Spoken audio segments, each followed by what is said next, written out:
other things that change in the world. We have this item. If we can please, Madam Clerk, open the roll. Please close the roll and tabulate the vote. 13 ayes. That is approved. And joining us now is District 14 Council Member Jose Huizar. Mr. Huizar, welcome back to Council Week in Review. Thank you for having me. Before we get into the specifics of the project that was under discussion, tell us a little bit about the Elephant Hills area of Monterey Park. Where is it? What kind of a view does it have? Well, Elephant Hill is in the northeast part of Los Angeles in a community known as El Sereno. It is a hilly area, and in fact, it's one of the last remaining open spaces in the northeast part of Los Angeles. We already have very few open spaces. We are opening Ascot Hills, another area near these hills that will be preserved as a passive park. But Elephant Hill is a very hilly area, a place where last open spaces in northeast Los Angeles, and a lot of people right now kind of view the beautiful view from there and see what a beautiful view it has. As I recall, the original environmental impact report goes back to the early 90s before you were on council. What kind of a project is this? Single-family homes, condos, apartments, what? This is about 24 to 25 luxury homes, lots of large homes that was proposed before I got there. In fact, the environmental impact report was approved in 1993. All that was necessary for this project to move forward was called a B permit. The B permits are necessary to build the final roads, the final landscaping, and the final soil that needs to be moved in order to complete the project. But they cannot start without this B permit. You mentioned the environmental impact report, the EIR that everybody talks about. What's in an EIR? Who conducts them? How's the current one associated with the Monterey Hills project? Yeah. Well, an EIR, an environmental impact report, is a report that examines all the environmental impacts that will occur from a project and those impacts on the environment. It doesn't necessarily mean that that could stop the project, but in that report we'll have mitigation measures that will protect the environment and the local people who live near the project. Now, this report, which was done over 10 years ago, one of the arguments I made, and something that was made quite well by Councilmember Greg Smith, who voted along with me, was that if we have these old reports, how can we now move forward on a project 10 years from when the original environmental impact report was done? The environment has changed. We have new traffic patterns. We have new air quality impacts. And so we wanted to make sure that we have a report that examines the current situation near Elephant Hill. You mentioned mitigation. It's a word that we hear all the time. What exactly does that mean? That means, so for example, if you have increased traffic patterns due to a new project, the developer would be required to do something to mitigate the number of new vehicles that will pass through or near this project. So they would put up new stop signs, new lights, or encourage public transportation. If, for example, it's going to affect the air in the area, what can they do to perhaps reduce the impact on the air so that the quality of the air is not impacted negatively? So those are what are typical mitigation issues. All of this was before council. I think earlier this year, permits to go forward with the project, I thought were denied, weren't they? But now you say the B permits were approved and construction continued. By the way, what are B permits? B permits are necessary to complete your final project. Any final roadway that's necessary, how do you do the landscaping? These are minor things that you get after you complete the project. Here, the project hasn't started, but they needed the B permits, their final permits, in order to say, we got everything we need, we're going to start doing the construction. But in fact, in this case, what happened is when I introduced a motion back in 2006 of November to ask for a supplemental environmental impact report, we said, let's not give the B permits because we have this new environmental review we would like. It then went to Public Works, where the Public Works Commission, without being known to the council, who is the final arbiter in this situation, they decided to issue the B permits contrary to what the council wanted. So I took that back up into council on an appeal that was filed by the National Resource Defense Council, and in council just this week we said, wait, stop everything, Public Works Commission, we are not issuing these B permits because the council wants additional environmental review for this project. I can imagine somebody looking in on this and saying, wait a minute, the Natural Resources Defense Council, what do they have to do with this project in Los Angeles? Yeah. Well, Well, they examined the whole situation, and they decided that, in fact, a supplemental environmental impact report will be necessary. And their attorneys determined that, in fact, there was substantial new information, and the city had a discretionary action remaining, which was the issuance of the B permits, such that that would qualify for a supplemental environmental impact report. That is the legal standard necessary under the California Environmental Quality Act, the state legislation which determines when additional environmental review will be necessary. They've been active and involved in looking at anything that protects the environment throughout the city of Los Angeles. I'm just happy that they decided to come on board and look at this along with me. I agree with their position and what they're doing. They agreed with me, and I was happy that they filed the appeal so we could have the proper environmental review, protect the residents in the area, and protect the environment. As you know, the developer, in this case the builder, is saying there's really no new information that would impact the project. Of course, there are others who say there is new information. I believe you come down on the side of new information. Absolutely. I mean, when an environmental impact report is over 10 years old, things have changed. There are new traffic patterns, new quality, air quality in the area. I strongly believe that when we have an environmental impact report that old, we need to re-examine what exists there. And in fact, there is new information. The original EIR only examined about 50 parcels of soil that needed to be removed. They have since expanded that to 100 parcels. They are going to, at that time, they said they're going to move 100,000 cubic feet of soil. Now, they're really going to move 300,000 cubic square feet of soil. So the new information is they have much more soil to remove. What is the impact on the environment? We need to examine that. Secondly, we have an independent hydrologist that has told us that there is a possible stream underneath that property. The original environmental impact report only examined the possibility of runoff, but didn't examine the possibility of a stream. If in fact there is a stream there, we need to examine that to ensure that the neighboring properties and the people who live there are protected, and if there is any impact on any environmentally sensitive land, we need to protect that as well. So we need to make sure that that new information is examined and that we put in mitigation measures to protect the environment and the people who live nearby. When you say a stream underneath, you mean what most people would think of as an aquifer? Yeah, an aquifer, much more water than originally anticipated. I'm not sure if I would call it a stream at this time, but the hydrologist has told us, an independent hydrologist, mind you, has told us there's much more water underneath that property than originally anticipated. And in fact, when the developer was moving around some soil, there was a sinkhole. One of their tractors actually flipped into the land. It looks like the land was gobbling up this huge tractor or this soil removal, and that is further evidence that possibly that area is not as safe as originally anticipated in the original EIR. Presumably all this has been now seen or will be seen by the Planning and Land Use Management Committee. Any recommendation from them yet? Yes, we actually already examined this. We examined this when I put my original motion to ask for these additional environmental review. We examined this when the appeal was filed. We took those issues together. We recommended the Planning and Land Use and Management Committee to the Council to support additional environmental review, and that's what we voted on this past week. And I want to make one thing clear, however. If we were to determine that every B permit would need to go through this process, I think that would slow down development in Los Angeles dramatically. We're not saying that. There is case law that determines when a B permit should take this process that we took, and that's when additional discretionary review is being made. And so this was a very unique case. It's not typical, and we're doing the right thing by saying let's not just close our eyes, allow this to move forward when in fact we haven't done our proper environmental review. So now apparently there will be a supplemental environmental impact report. Who pays for that? Who conducts it? And how long would it take? Well, in fact, the city has ordered that the developer do the additional environmental review. However, the developer has decided to sue the city.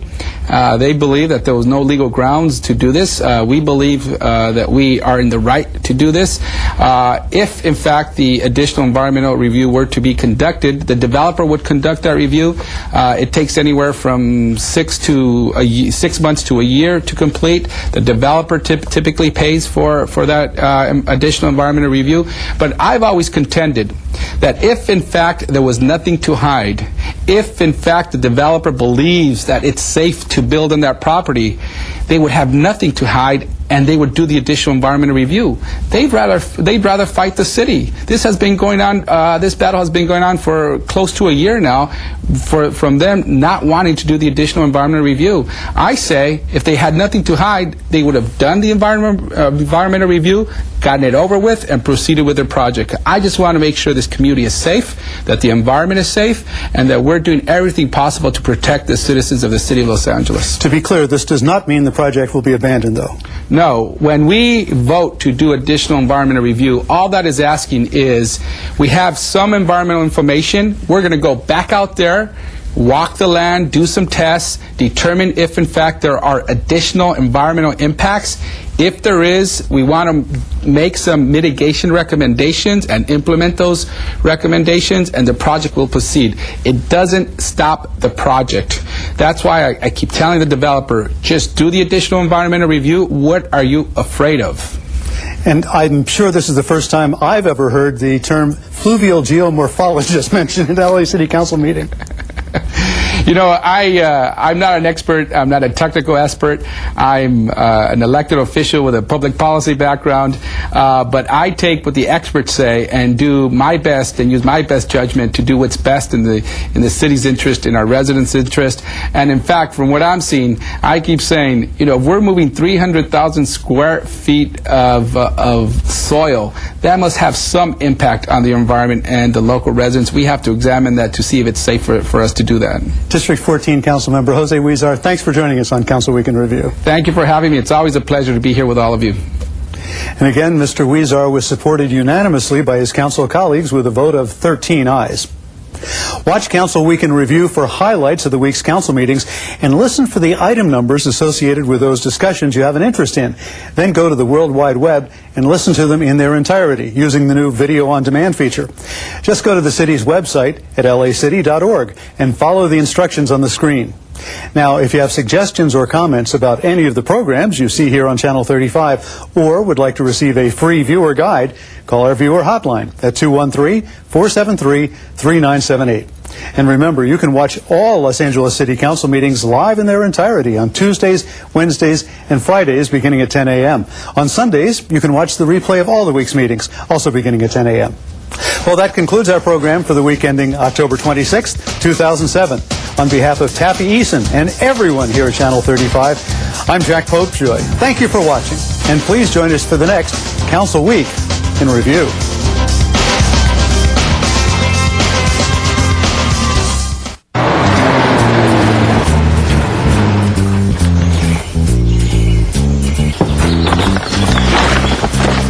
Hey, buddy! You with the stupid hat. Come here. Closer. No parking! Do you know what happens when you park illegally on these narrow hillside streets? You block the street so emergency vehicles can't pass. Each year, homes are destroyed and lives are lost because of drivers like you who park illegally! And you know what else? You can get a citation! And you can be towed! Help us get to the emergency. The life we save just might be yours. How'd you know? The ball called. Hey, look out for the pothole!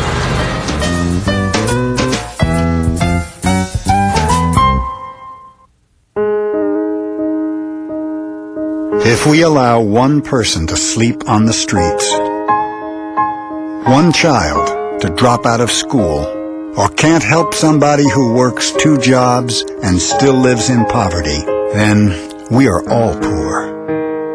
Join HomeWalk, November 17th. Go to homewalkla.org. Help fight poverty in Greater LA, the United Way.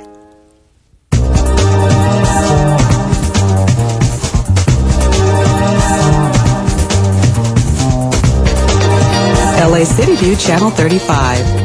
Your city, your channel. Come to Hollywood Santa Parade, Sunday, November 25th at 5 p.m. at Hollywood and Highland. Call 866-PARADE-1 for more information.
Wednesdays and Fridays at 10 a.m. in our City Hall chambers, the John Farrar Memorial Council chambers. But we always welcome members of the public to join us here in Van Nuys at the beginning of the month, and also to give their public testimony from Van Nuys as well, that we can always receive when we are in chambers downtown. I'm Council President Eric Garcetti, and I'm joined by Councilmember Tony Cardenas, Councilwoman Wendy Gruhl, Councilmember Tom LaBonge, Councilmember Bill Rosendahl, Councilmember Greg Smith. We are awaiting a full quorum, but we usually on Fridays begin our meetings with formal presentations to members of the public and city employees, and to mark important days and notable accomplishments as well. So at the outset, I'd like to recognize for two presentations this morning, the Councilmember from the 12th District, Mr. Greg Smith. Thank you, Mr. President. It's a pleasure to be with you. If I could have Ken Hitz please come up, and his wife. Come on up. And the friends, come on. Mr. Cardenas, would you like to join us honoring Mr. Hitz, who's leaving the San Fernando Valley, and Ms. Gruhl, Wendy, you want to join us too, maybe? I'm asking my colleagues from the San Fernando Valley to join me on this presentation of a man who has worked very hard for the residents of the San Fernando Valley. Also a very good personal friend of mine who's leaving the City of LA's assignment. Ken Hitz is leaving his position as Director of Economic and Business Development for the Economic Alliance of the San Fernando Valley to become the City of Glendale's Economic Development Manager. He's going to the dark side. That is a big gain for Glendale and a big loss for the City of L.A. I had the pleasure of meeting Ken when he started with the City of L.A. under then Tom Bradley's administration as Director of Business and Industrial Development, as I recall. He stayed on with the following mayor, Mayor Dick Reardon, and he stayed in the business team working with businesses throughout the valley, throughout the City of L.A. I had the great pleasure of getting to know him very well at that time because my wife at the time worked for Dick Reardon also in the business team. And we built up a very good personal relationship as well. I was very fortunate when I was elected that Ken was assigned to the San Fernando Valley to work with business in the San Fernando Valley. And in that role, I brought him out to meet with the commercial and industrial buildings and owners in my district. We had some real issues and concerns, and Ken stepped in, led a lot of people through a lot of the city's sometimes arcane development programs and projects, and how you get permits and how you get business assistance in the City of LA is not always easy. Ken knows the ins and outs of that and was able to work with all those businesses. He informed me at our last meeting that he worked with a company in my district, got them a multi-million-dollar development grant and loan to help them grow their business, to create new jobs in the San Fernando Valley, and to keep them here so they don't go to places like Glendale, which was a good move that before he left, he did that for me. I appreciate that. But Ken has been a tremendous asset to the San Fernando Valley. Bruce Ackerman, who is the head of the Economic Alliance, said Ken has the ability to do multitasking. He has the ability to work on 10 projects at the same time, get positive answers for all 10 of them, and help all of them be successful. It has been a great working relationship with Ken Hitz. He has been a great asset to the City of L.A., and particularly the San Fernando Valley in his tour out here in the Valley, in keeping jobs in the city, in growing jobs in the city, to making our economic development base strong and vibrant, and keeping the City of L.A. Going in a forward direction rather than a backward direction. It is truly going to be a great loss that we lose him, but fortunately he is still going to be in economic development that benefits all of us in the long run. If Glendale's healthy, Los Angeles is also healthy. And so to Ken, I want to give my personal thanks for all you've done for the people of Los Angeles, all that you've done for my district, and also just for being a very good friend. I wish you well in your new assignment, and I would like to turn it over for a moment to my colleague, Wendy Gruhl, if you'd like to say a few words. I'll be brief on this. Thank you, Mr. Smith, for that introduction of Ken. And you're right, he has been one of those soldiers in the city of making sure that we address the issues of businesses and making sure that we provide them with the services. And Ken does it in such a way that he is calm, cool, and collective. He is one of those approachable guys. The businesses feel comfortable with him, that he is on their side, and he knows how to work within the city of Los Angeles and sometimes the bureaucracy that we have. But as Greg mentioned, Ken has been much more than just an advocate and a supporter of the businesses in the San Fernando Valley. He's been a friend to a lot of us and someone that we could count on. He's been everywhere every place I go, there is Ken. And now, unfortunately, Ken, you're going to probably be everywhere representing someone other than the city of Los Angeles. You and I have known each other for many, many years, and I've been an admirer of yours with your commitment to the city and your commitment to the details of making a project work or a business work. And so I'm glad to stand here today, and thank you, Mr. Smith, for taking the leadership to acknowledge Ken for his wonderful experience, and thank you to his lovely partner there for letting us share him for a long time.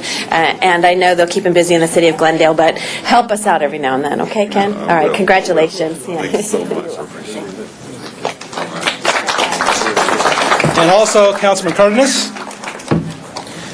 I don't think Ken remembers, but when I was a businessman here in the San Fernando Valley, I met Ken, and actually it was Mayor Reardon who asked me if I would serve on an advisory committee when it comes to small business, and I offered to do that, and I thought to myself, well, I'll do this, it's kind of interesting, but they're not going to listen to me anyway. But the fact of the matter is they did listen to me, and now that I'm a councilman, I've seen some of the changes out of the mayor's office, not just Mayor Reardon, but subsequent mayors, that they are listening to business. And I think that Ken has been a big voice and a big factor in making sure that the policies in the city of Los Angeles have been paying attention to business, and especially small business.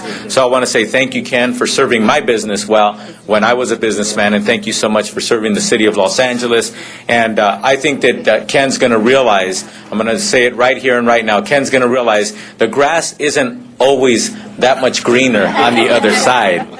I think you're going to realize from a different perspective what you already knew, that Los Angeles is a wonderful place to do business.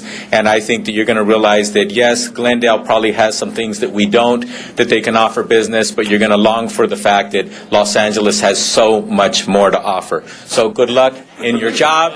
It's not going to be easy, but I'm sure you're going to probably have some wins because that's your job. But at the same time, you're going to see that Los Angeles is the tremendous place that you helped make it be. So congratulations, Ken. Thank you so much. Again, congratulations to you and Tracy and your family. It is a great opportunity for you. I think all of us, are very proud of, as elected officials, to see people who work and are dedicated to the city get opportunity. We hate to lose them, as Tony said, to Greg said when he said to other cities. But as so goes Los Angeles, so goes Glendale.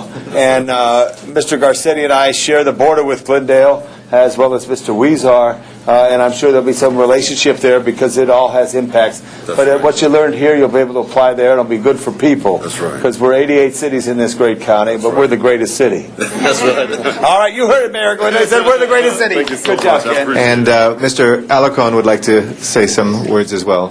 Mr. Alarcon?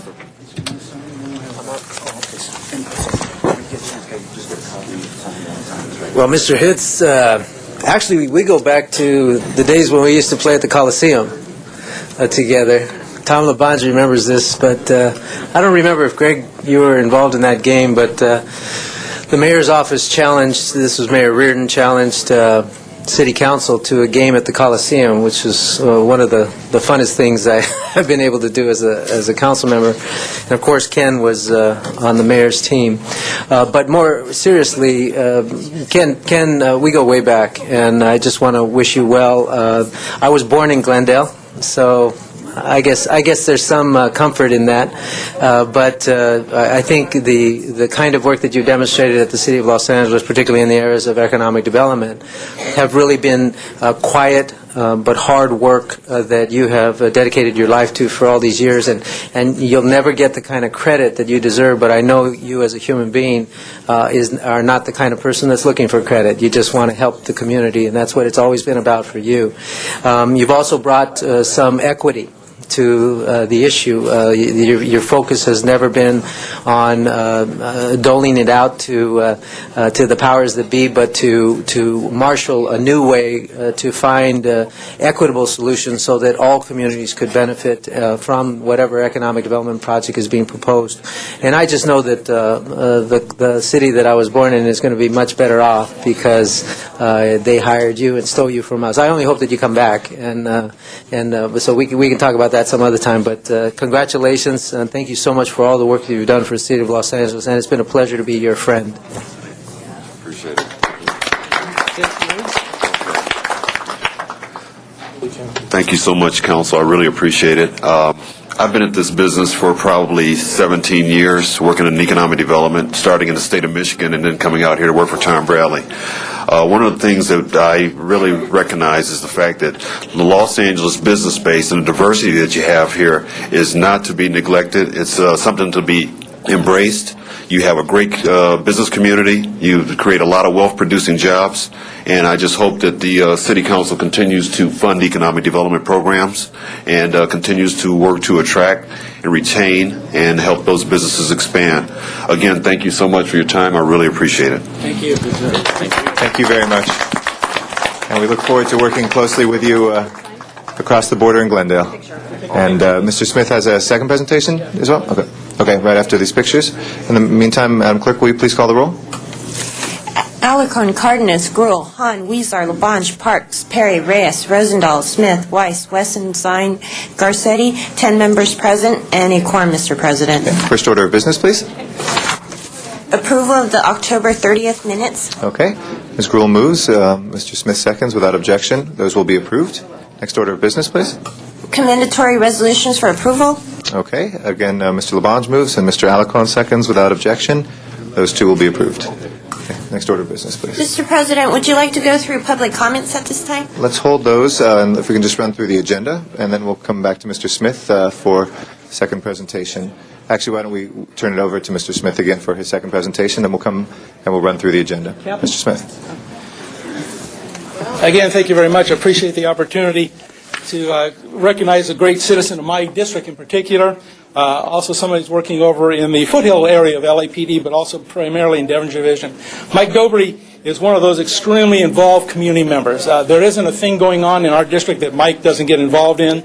He's been very involved in our Devonshire Police Department, working with Solid, the supporters of law enforcement in Devonshire, where he was a member of the board. He's a specialist reserve officer working with LAPD. He works with our volunteer surveillance team.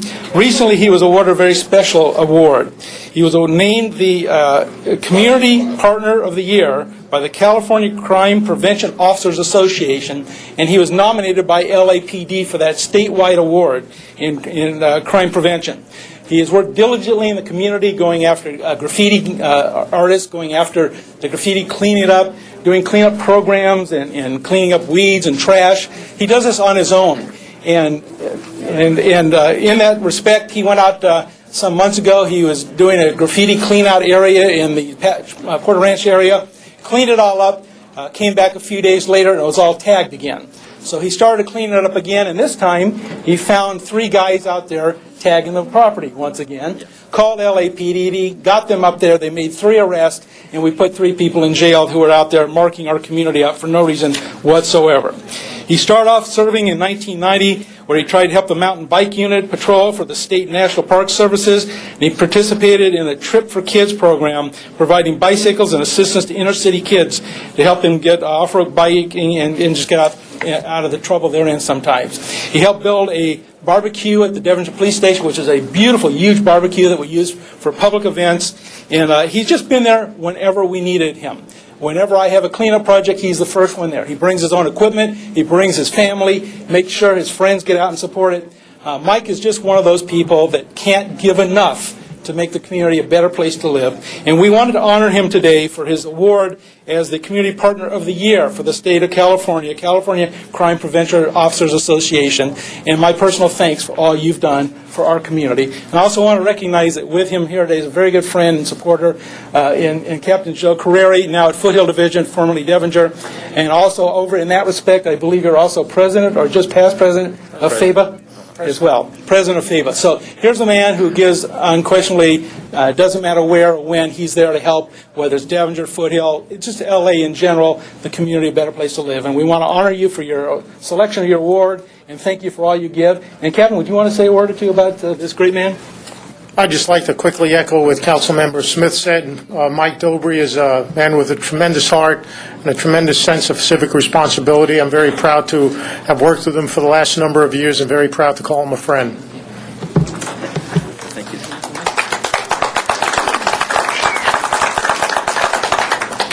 Thank you, and I'd like to chime in on that as well. Without the great community support of the council's office and the LAPD has really given me the venue to go out and do what I do and get other community members involved in that, and removing the graffiti. A lot of people don't even realize they have so much graffiti in their neighborhood until they start to realize where it is, and then they get on board to help clean that up and get involved in Neighborhood Watch and other activities that we have throughout our area out here in Los Angeles. So I just wanted to say, a few people in the community can really make a difference with the support of the LAPD and the council's office. Thank you very much. Thank you, Mike. And thank you very much, and congratulations. With that, let's run through the agenda, please. Item 1 is an item notice for public hearing. There's an ordinance associated with this matter. Mr. President, would you like to hold this item for 12 members? We are not expecting, we are expecting 12 members, I'm sorry. So we're waiting for Mr.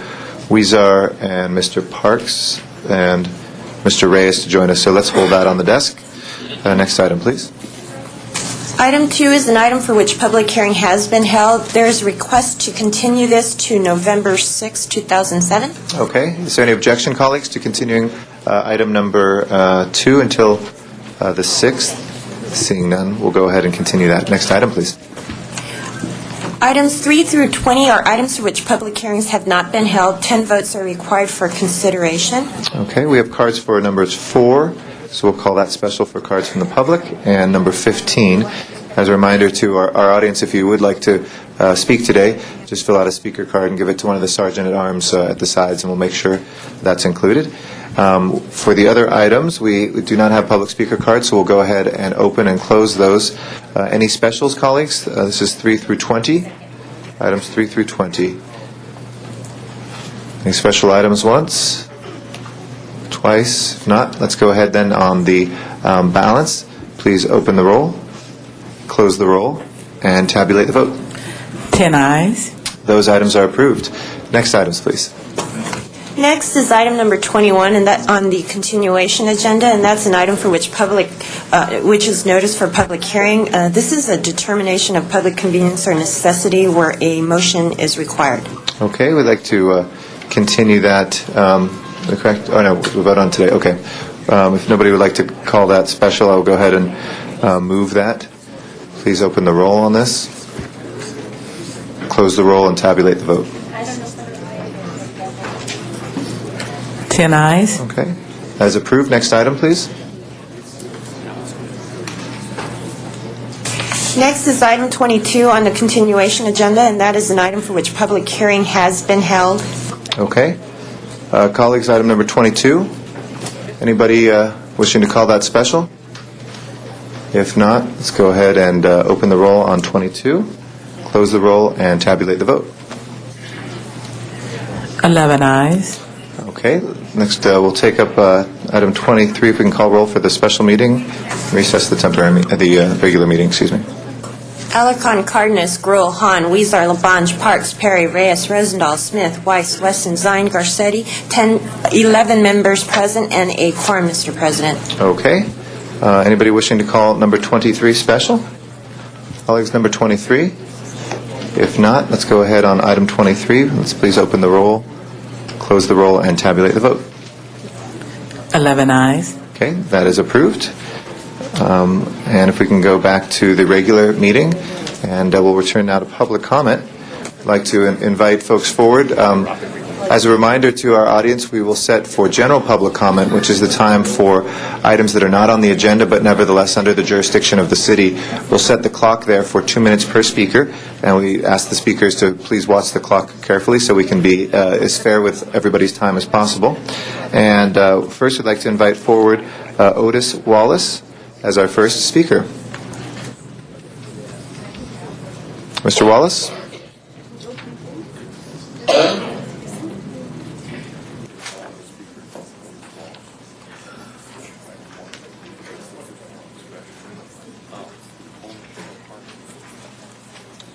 Good morning. Good morning. My name is Otis Wallace, and I represent Wallace Ranch Livery Stable. And we are having a manure problem in the valley.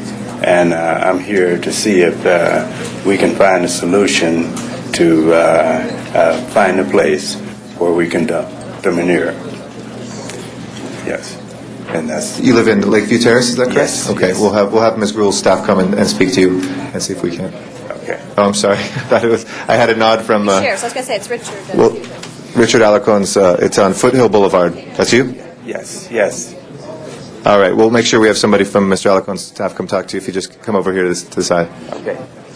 I should point out that Ms. Gruhl just seconded a motion that I introduced to do a Rule 23 relative to a manure problem that we're having.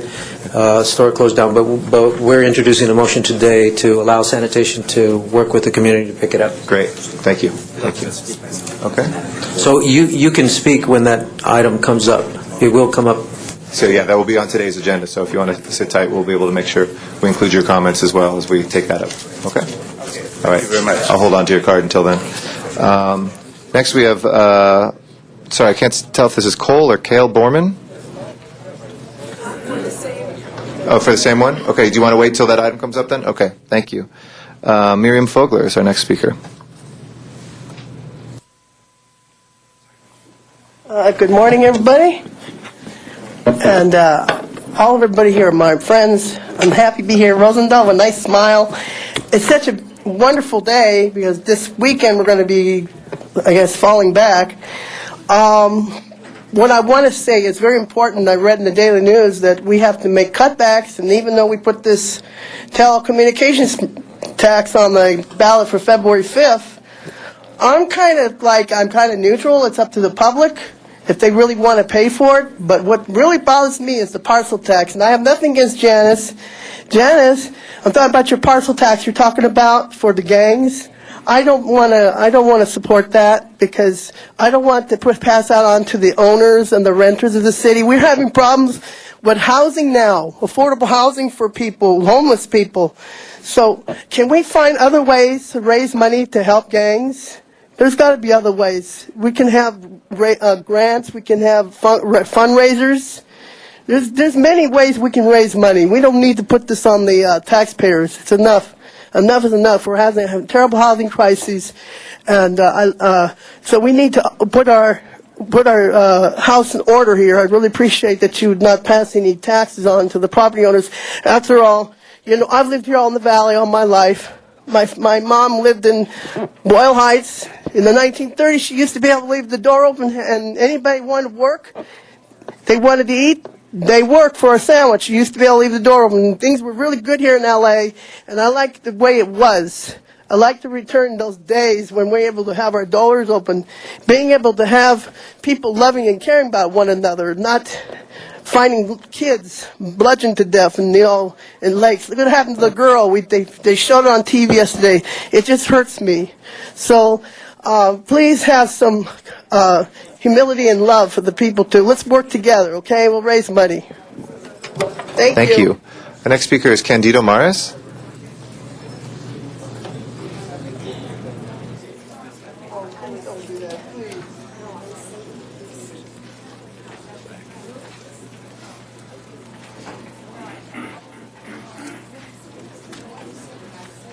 Good morning, Mr. President. We filled out 9 cards. We'll take those all at one time if that's okay with you, great. sir. Do you want me to read the names ahead of time? Yes, please. Okay. So Roberto de la Torre, is Rosie Perez is one of them, I think. Over here on this side. Palia, Desenie Alveno, Melanie, Adam Escalante, Clarissa Manso, Jonathan Andino, and Annabelle.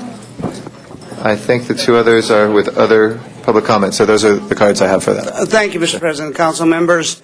We're here today to talk to you. Last month, we brought some kids that were here that talked about hope, that you'd given them hope through the LA Best program, through the LA Jeopardy program. And Ms. Hahn, I stand here and I support your gang tax, because it's going to be placed on the ballot in November. And as someone that knows the pain and suffering of gangs and drugs, I stand here with you, because if we don't get hold of this, it's not going to affect just my life. It's going to affect a lot of lives. So I praise you for doing that, and I hope the council will stand with you on that. But there are other programs within the city and programs that you folks have funded.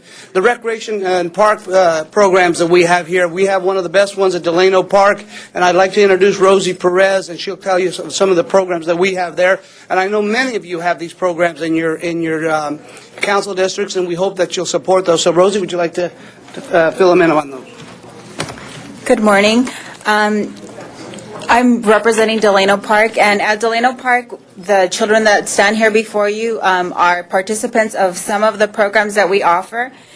We have morning camp program, an off-track youth enrichment program, and an after-school camp program. And all of these programs provide services to the children when they're off track so that the parents can go to work, and so we service the children there. We also service a large population of at-risk youth, and for the teens, we provide a lot of sports, flag football, baseball, basketball, just a lot of different sports for them to keep them busy, keep them off the streets. We have a CSI program that we're offering right now to the youth, and it's a crime scene investigation program. It's provided by the Department of Recreation and Parks, and this gives the teens exposure to a career in forensic studies so that they're exposed to that and see if that's something that they would like to pursue. And at the end of this program, they get a $200 stipend as well as a free trip to Disneyland. And I would like to introduce Robert De La Torre to you guys, and he's one of the team participants at our park. How about garage? Thank you. Mr. De La Torre? Hello, Morning. sir. How are you? Please. My name is Robert, of course, and we have flag football. They help us out, take us out of trouble, take us out the streets. And yeah. Thank you. Okay, go ahead. Thank you. Hi, my name is Jo Green. I'm with the Van Nuys Neighborhood Council, and we have supported the Parks and Rec for quite some time now and have really noticed a difference. And so we're hoping that you also will be able to do that too. Thanks. Mr. President, council members, again, thank you very much for the support that you've given, not only LA Best and the Jeopardy program, but again, the Rec and Park facilities. And for those parents who are out there who have had problems with their kids and have given up, don't give up. Join one of the Rec and Park facilities in your area. Help other kids that you can help parents save their kids. And those of you who are great parents who have not had the problems, please join us too, because we can use your help. And again, we thank you for the support that you've given Rec and Park, and we look forward to continued participation. Thank you. Thank you. Appreciate the presence of all the adults and the kids as well. Thank you for coming. Give them a round of applause for the first trip to City Hall, City Council chambers. We next have Sharon Brewer. After Sharon Brewer will be Brendan Huffman. Good morning. Morning. Sharon Brewer. I wanted to take and talk on Lake Balboa issues, not the community of Lake Balboa, but the park. A little confusing. I was hoping that Rec and Park was going to be here about the Quimby funds, but I see it's been continued.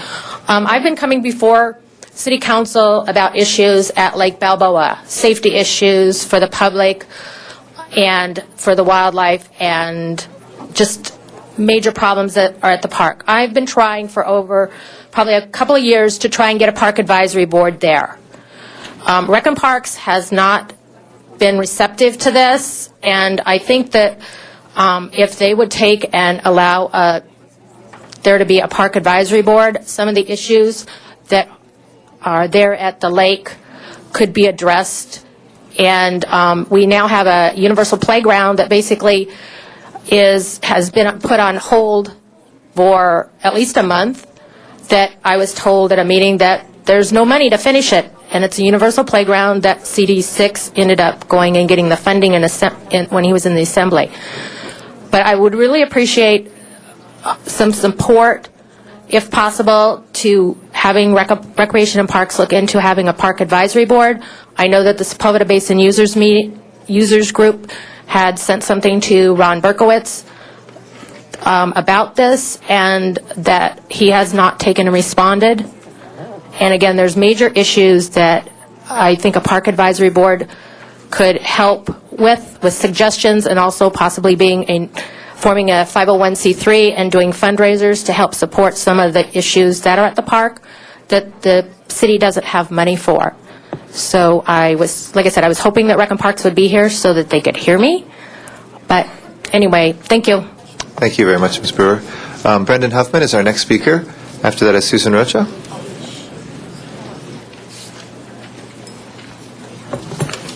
Good morning, council members. I'm Brendan Huffman. I'm head of VICA, the Valley Industry and Commerce Association. Just want to make a couple quick comments on the DWP rate hike, because I wasn't able to make it to council downtown the other day. VICA recently adopted a position, of conditional support for the rate hike, because we recognize the importance of improving the infrastructure for delivery of power and water. The conditions are that we're very uncomfortable with the continued practice of transferring funds from DWP to the city's general fund. And I want to commend Councilman Alarcon for mentioning that the other day. We also want to commend Councilman Smith for proposing that there be a citizen oversight panel to ensure that the rate hike proceeds, or revenues rather, go to what they're supposed to do, which is to repair our infrastructure and DWP operations. So we appreciate you keeping those in mind as you vote on this next week. Thank you. Thank you. And again, the Budget and Finance Committee will be taking that up on Monday, and the Energy and Environment Committee had continued that until this next Tuesday. Susan Rocha is our next speaker, and then Fritz Bronner is going to be after that. Good morning. I wanted to say that I would like to see some quiet zones for the trains down by Taylor Yard. It's louder in Eric Garcetti's area down in Elysian Valley than it is on the other side, San Fernando, where I'm at, but it's still blowing. Those Metrolink horns are really loud, and I know that they've lowered the volume down at the Gold Line for the train horns and certain hours, which is really helpful, but those Metrolink train horns are really loud, and I know it's louder on the other side of the river than it is where I'm at.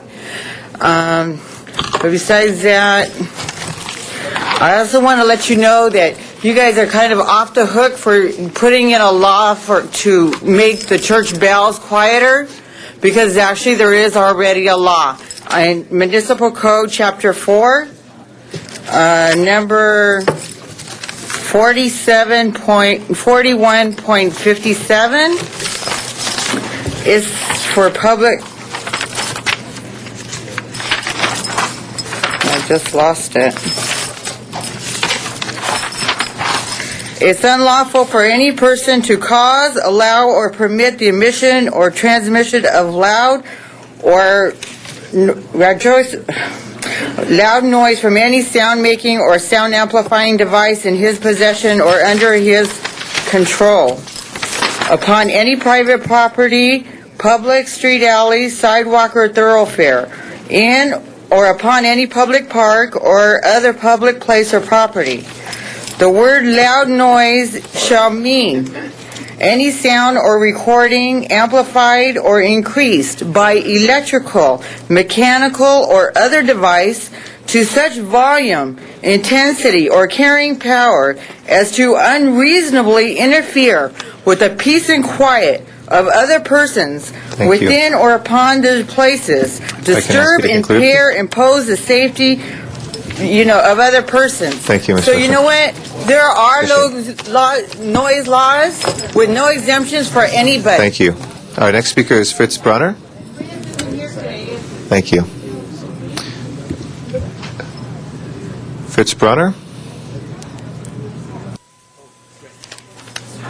Good morning, Council. My name is Fritz Bronner, and I'm a resident in Lakeview Terrace. The city has made great strides in trying to go more green as far as with wonderful opportunities with gray water and permeable driveways. We actually have the opportunity of taking the reins and going further. We're also facing actually some challenges in our community. Our community is a large equestrian community, and a lot of the small businesses and large businesses are under challenge right now with the horse manure. Currently, a lot of the businesses that handled this manure have had, for a variety of reasons, have left the city boundaries. And this challenge is actually piling up in a lot of locations within our neighborhoods. And the other reaction of this, or effect of this, is that there are many, many children programs and handicap programs that utilize these same horses at these businesses, these stables and barns. And I think the city has a great opportunity we can look at this at instead of a liability manure, we can turn this into an incredible green opportunity of composting this material and turning it into a mulch. And there are many examples, actually, in New York. In New York, there's a racetrack that has actually turned their manure into a branding asset where they actually sell it in 30 and 40-pound packages as far as making money and also benefiting the environment. And I think the city has a great opportunity to lead the charge in this into the next century, and leading the example of many other cities of being totally green, using our manure in areas such as the soccer fields and businesses and schools and things like that to make the city as green as we all hope to be. Thank you very much for your time. Thank you. And I believe Mr. Smith would like to give a brief response. Mr. Smith? Hold on 1 second. Bring the volume on, Mr. Smith. Thank There we you. go. Thank you for those comments. And so, to the gentleman who just spoke, the City of LA is working on that idea right now. It's a great idea. The city is working on that. Our problem is under California state law, we cannot do that right now with our green waste. We can't mix them under California law. So we're trying to get one of our facilities permitted under the California laws to do that, because it's a great idea, and I share that problem in Chatsworth, and we're working on it. So, Mr. President, Mr. LaBonge? The city attorney doesn't mind or something. In Griffith Park, everything gets recycled. In every park in the city, every tree branch that falls gets regreened. So there is recycling going. Falling leaves return to the earth. One man's death becomes a birth. Thank you very much. That is a brief response for Mr. LaBonge. I just want to make sure poetry is permitted, Mr. City Attorney. Is that right? Permission to speak in verse throughout this meeting, colleagues. There's no quality requirement? There's no quality requirements there, just as long as it rhymes. We will now return to the regular agenda. We are still awaiting 12 members, so let's hold on number 1. And that would take us to item number 4, which we have a number of cards for, and I know Mr. Smith and Cardenas would like to speak as well. Is there a motion to reopen the public hearing from either? Mr. Smith? second, Okay, for 10 minutes each 10 side? minutes on each side. Okay.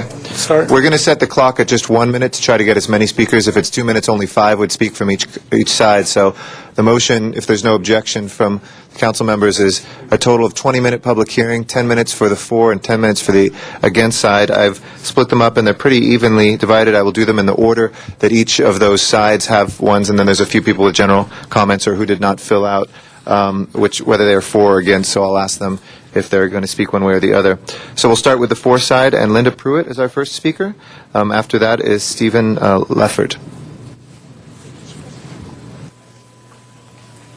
Good morning. Good morning. My name is Linda Pruitt. I'm Vice President of the West Van Nuys Lake Balboa Neighborhood Council, and I am also a resident of Lake Balboa. And I just wanted to make sure that the council understands that we have been petitioned since before we were ever a certified council to bring in the rest of the Lake Balboa area, the West Van Nuys area, into Lake Balboa. I know because I served for 2 years on the petitioning committee. And we want to be as inclusive as possible. And personally, I support this. And of course, as a member of the council, I support it. And I do hope that you will pass this morning. Thank you very much. Thank you very much. Stephen Leffert is next, and then Adele Shambrum. Hi, my name is Steve Leffert. I'm president of the West Van Nuys Lake Balboa Neighborhood Council. I was chair, but prior to being the president, I was chair of the ad hoc committee on renaming. And as Linda mentioned, we were trying to expand the area known as Lake Balboa to include the rest, to be inclusive, to include the rest of our community into that name. Many of those people were left out in the original boundaries that were set up. They had signed petitions in areas outside the current Lake Balboa. The people within the Lake Balboa Homeowners or Neighborhood Association actually dropped leaflets and was looking for membership in their organization in the area that we're trying to add the name of Lake Balboa to. And now they seem to be opposing an expansion of the name Lake Balboa, even after they have, and I think it's been circulated to all of you, copies of newsletters that were mailed out to areas outside of the current Lake Balboa boundaries. And trying to ask them to join their organization and pay dues to their organization, and still being left out. Thank you.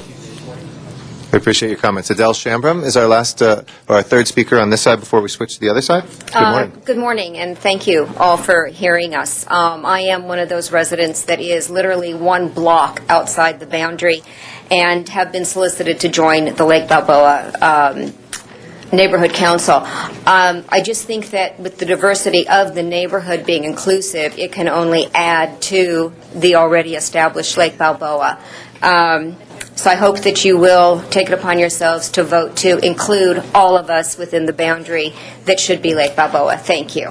Thank you. We'll go to the against side now. Joel Johnson is our first speaker. Terry Dadd will be after that.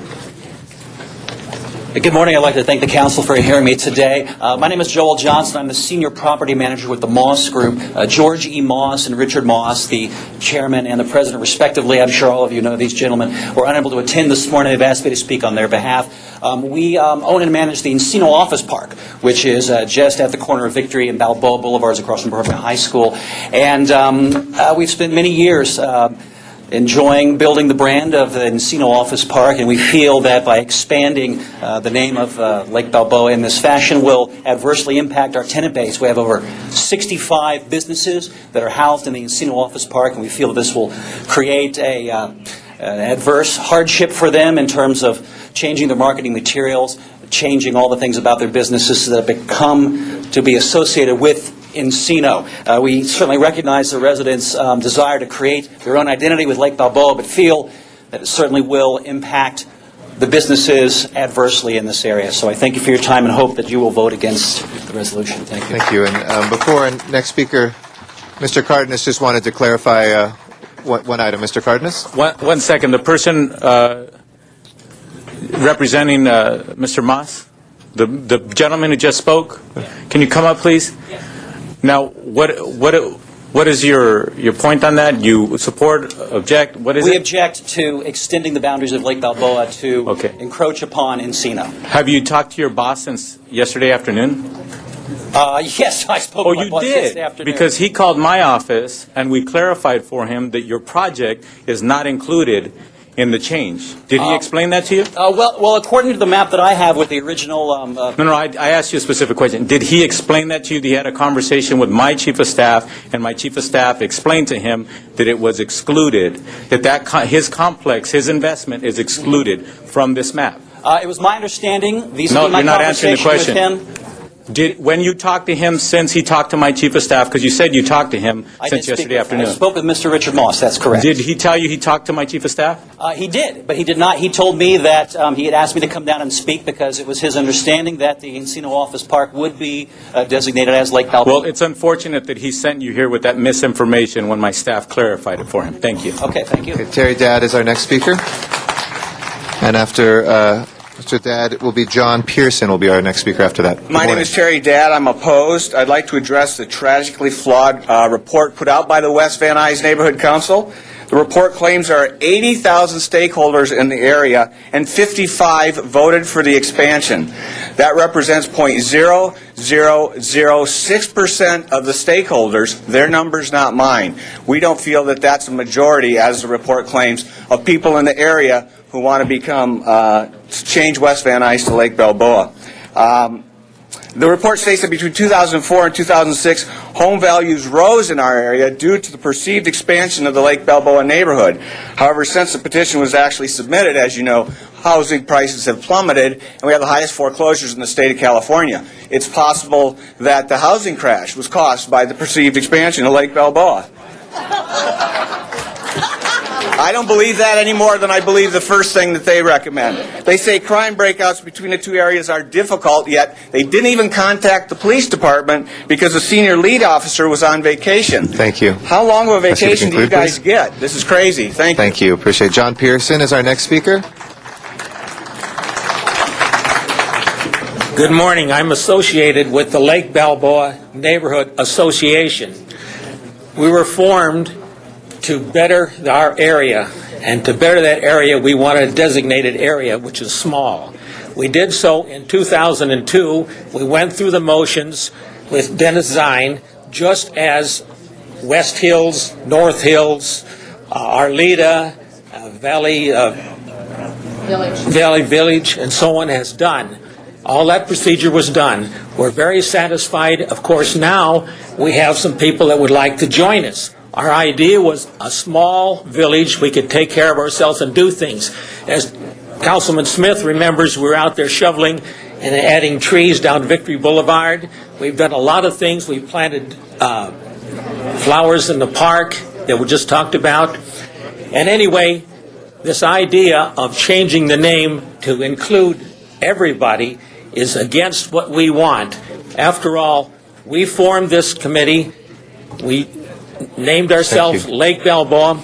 If the other people aren't satisfied with being in Van Nuys, why don't you pick your own name? We picked Thank ours. you. Okay. Our next speaker is Linda Newman from the Four side. Is Linda Newman? Is Linda Newman here? Sorry. And then after Linda Newman will be Nadine Ritter. I'm for the name change, sir, and thank you for hearing us this morning. I'm part of the original, we received petitions to sign on originally.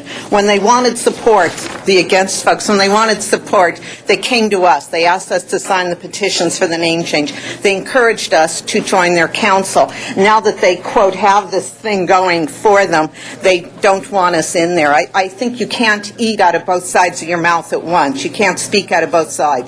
They wanted us when they needed us, and now all of a sudden they feel that they've got some kind of an exclusion. I think what they're doing is, I think it's not a very nice thing. I want to say some other words, but I think I'm just going to leave it. They wanted us when they needed friends. They seem to feel that they have what they need now, and they don't want us. I think it's inappropriate. And we urge all of you council folks to kindly join with us and vote for the name change. Thank you.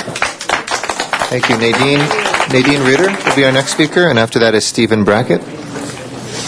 My name is Nadine Ritter, and I live in the area that is just across the street from the now existing Lake Balboa, but originally I was supportive and active in with the original petition, and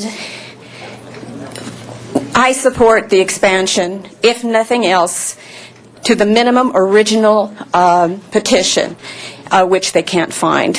But I was invited to join the Lake Balboa Association, and when I called and asked about the border being on Sherman Way and not across the street in my pocket, I was told, don't worry about that. Go ahead, start using Lake Balboa because that's going to be resolved. Well, we have an opportunity today to resolve that.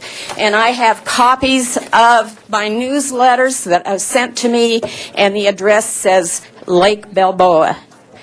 And I'm across the street and technically not Lake Balboa. They wanted our support. They had our support. Thank you. And I guess that says it all. Okay, thank you. Stephen Brackett is our next speaker. Good morning, ladies and gentlemen of the council. I'm Steve Brackett. I'm speaking in favor of the motion. Nothing's perfect. The people that originally started the Lake Balboa area came into my neighborhood, got my neighbors to sign the petition when Councilman Zine was over that area. And as has been pointed out by a couple of speakers, and now that they got what they wanted, they seem to forget those that were there for them. In recognizing nothing's perfect, Mr. Cardenas saw the conflict going on in our area and had his staff work with both factions to bring together a compromise as best they could. I'm sure there's people on my side that are not totally in support of what was carved out, but there's people on the other side that aren't totally in support. This is the best opportunity we have to bring our community together. The City Council supported the charter amendments. It was designed to bring the community together, to have neighborhood councils and have a bigger voice in the community. We can't do that if we're divided. We need some unity. Thank you. Okay, we'll go to the against side now. Janice Hansbarger will be our next speaker. Janice Hansbarger, and then Nancy Weiss will follow her. Good morning. Good morning, council members. This is my first time, so I'm a little nervous. Welcome. I am against the expansion. against the expansion. I am not sure of all of the allegations brought up as to the signing of the petition originally, and I would be interested to see the original petition and the names on the petition. But be that as it may, the boundaries are set, and if they would like a community and name it themselves, they are welcome to go through the processes and do that. Thank you very much. We then have Nancy Weiss is our next speaker, and after that is Prudy Schultz. Good morning, Good morning. Council. I'm speaking for the Lake Balboa Neighborhood Association. Residents living in the community of Lake Balboa vehemently oppose the West Van Nuys / Lake Balboa Neighborhood Council's desire to force expansion on our well-established community of Lake Balboa. Community is defined as a people with common interests living together within a larger society linked by a common policy. Community is not defined solely by geography, but most importantly by commonality. Residents in this community of Lake Balboa have been cohesive, focused, active, and committed for 14 years. They have bettered their community, deride pride from their accomplishments, and wish to preserve their identity. The community of Lake Balboa began in 1993 when it was the Lake Balboa Neighborhood Watch. In 1997, it became the Lake Balboa Neighborhood Association. Community activism continues, regular meetings continue, the newsletter and community issues continue to be addressed. Thank you. If I can ask you to conclude. That's it? That's why we have the clock. I pointed out we each get 1 minute. We're trying to get as many speakers as possible. So there's been a motion. We are so opposed to this. Thank you. So opposed to this. Thank you. Prudy Schultz is our next speaker. You know, I had a speech all prepared, but you just screwed me up by cutting my time down from 2 minutes.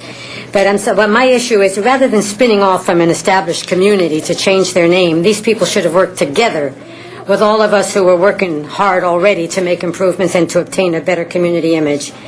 The issue of crime in Van Nuys was another excuse used by these people and other people that have changed their names to disassociate themselves from Van Nuys.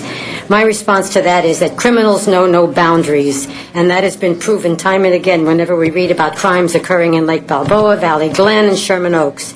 For many years, I have worked with many faithful Van Nuys residents and elected officials to improve our quality of life. It's a long, slow process, but we're getting there. And that's without any help from those who have abandoned us and who choose to change their names rather than have anything to do with Van Nuys. I urge you to deny the name change and order these people who want name changes in the future and now to work together with their Van Nuys neighbors, not against them. Ms. Schultz, if you have any further comments you'd like us to take into account, Ms. Schultz, we would be happy. If you want to give it to the Sergeant at Arms, we'd be happy to distribute the full text of your speech. That is the third comment on the against side. We have a couple people who did not mark their cards, and I just want to ask them if they are for, against, or general comments. Is Patrick Abuchon, is that against or for? Or yes. Okay, just want to mark that. And Haig Hadadian, against or for? Sorry, were you for the proposal or against the proposal? Are you? Against. Is there still time, Mr. President? We're over the time. I just want to make sure it's marked, and we're going to get a couple people on general comment. Miriam Fogler was general comments. Excuse me. I need to clarify these first, and then we'll continue with the meeting. It requires an. I'm against it. Thank you. Candido Maras, were you for general comments, for or against? Candido Maras? I'm for Van Nuys. Sorry, were you for the proposal, against the proposal, or general comments? So general comments, we'll mark that as then. He wants Van Nuys. And Daniel Weissman, were you for, against the proposal, or general comments? And so that's another against. Okay, I just want to. So general comments. I'll put it as general comments. We're going to take two general comment speakers. Again, we are over. As the chair of the meeting, it requires somebody to extend the public comment to hear more. So right now the motion that's been on the floor was for 10 minutes on each side. That was 20 minutes total. We'll hear from Margaret Mohn, who's here with general comments. No? Okay. Yes. Mr. Cardenas? About how much time did each side get, roughly? We've had about 10 minutes per side, as was meant. We have a minute left. Both sides got 10 minutes? Yes, that's correct. We've done actually 6 cards from each side, so 6 minutes per side so far. Oh, okay. Well, I think that aside from the general, I think that that both sides thought they were going to get 10 minutes on the Okay. more clearer We side of it. we can continue with a few more cards So on another each. 5 minutes per side if it's okay with the council. Is there any objection to that, council members? If not, we'll return to the for side, and Rosemary Campbell is our next speaker. Yes, Mr. Labange? Support Mr. Cardenas for giving additional time for the public hearing. Thank you, Mr. Labange. There was no objection to that from any of the council members, so Rosemary Campbell will be our next speaker on the for side. If I could ask folks to please keep their conversations limited so we can hear the public and give them the respect. And after that will be Jeffrey Witherill. Good morning. Good morning. I've lived in what is now Lake Balboa, officially, since 1964. And for 9 years previous to that, I lived north of Sherman Way in what we're hoping to add to be Lake Balboa. I have never felt that the neighborhood was that inclusive. Sometimes the dividing line, like for the YMCA, was Balboa Boulevard. Sometimes, like for the police department, we were treated as if we were part of the Van Nuys division. And I really think that the whole territory would become more inclusive if we were all Lake Balboa. People want to join. Let's give them a chance.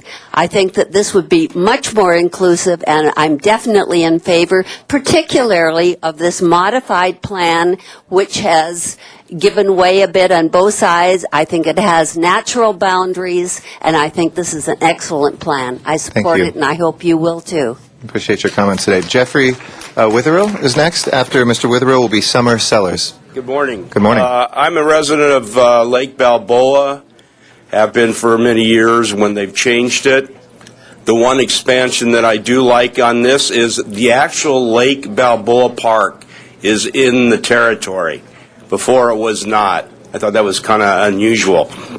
Also, the expansion will help getting more businesses together in the community and deal with, we have people on the West Van Nuys, Lake Balboa Council, Neighborhood Council has done tremendous strides towards on the land use properties where we have this increased number of high-density mixed developments where the traffic is just, and I never saw anybody or heard from anybody from the old organization attacking these issues, and it's getting in developed, and we're now addressing a lot of these issues, working with developers that are coming in, which I thought is fantastic.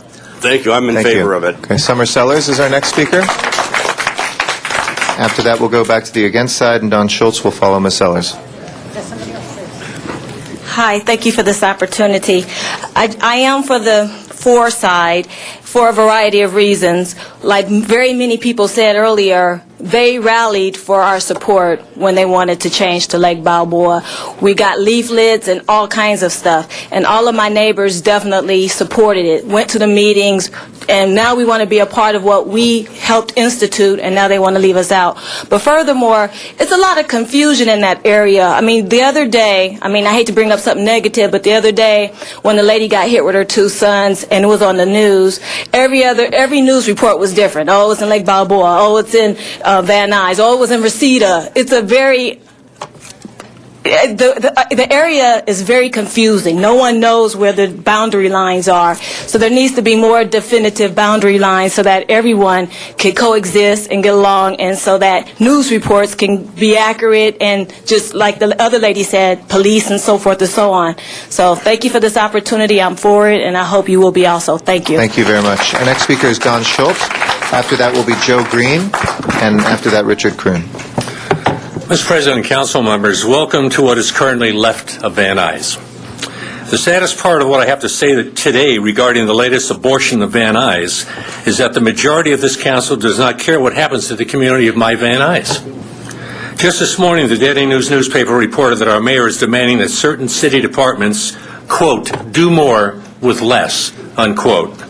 In other words, we residents in the city of Los Angeles can expect even less constituent services in the next fiscal year. Of course, we already know whatever this mayor wants, he gets. For example, look how easy it was for the mayor to change the positions of two of our Valley councilmen recently in order to get a unanimous vote from this city council on the latest tax hike or fee increase, whatever that fits. But I digress. Of course, I'm here in opposition to this. It's just another divisive method of treating Van Nuys as a community that is slowly reaching the stage where we almost don't exist. But I hope you all can find your way out of Van Nuys and don't get lost and travel to Lake Balboa on your way out. Thank you, Mr. Schultz. Joe Green is our next speaker. After that will be Richard Kroon. Hi, my name's Joe Green. I'm a member of the Van Nuys Neighborhood Council, and I am representing the Van Nuys Neighborhood Council in opposing this item number 4. Van Nuys is the first community in the valley to be settled. It is a very old name, and it used to be a very respected name. Our concern is, we're wondering about this question. Is there something different about the people who live on the west side of the 405 as opposed to the people who live on the east side of the 405? We don't think so. We're all the same. You know, there's also a concern about the name of the Van Nuys Neighborhood Airport. There's a whole lot of legal and federal issues that surround that. You can't change the name of the airport, and I believe that that's right in the middle of the map. We want to unite this community and not divide it. And I think this is dividing it. Van Nuys is I've lived in Van Nuys for 9 years. I'm a proud member of the community. Thank you, Ms. Green. And I hate to see it be diluted. Thank you. Thank you. Richard Kroon is our next speaker.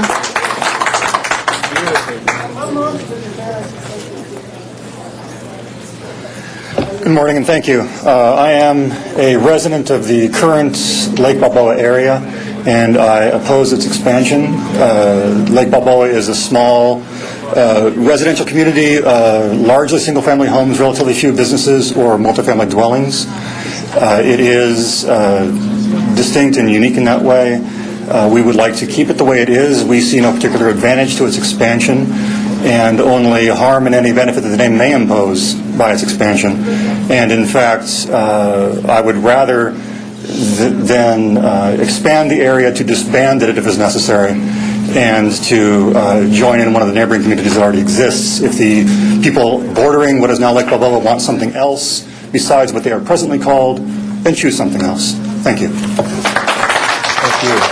So it goes back to the 4 side. Stephen Rogers is our next speaker. Stephen Rogers. And after that is Bill McRae.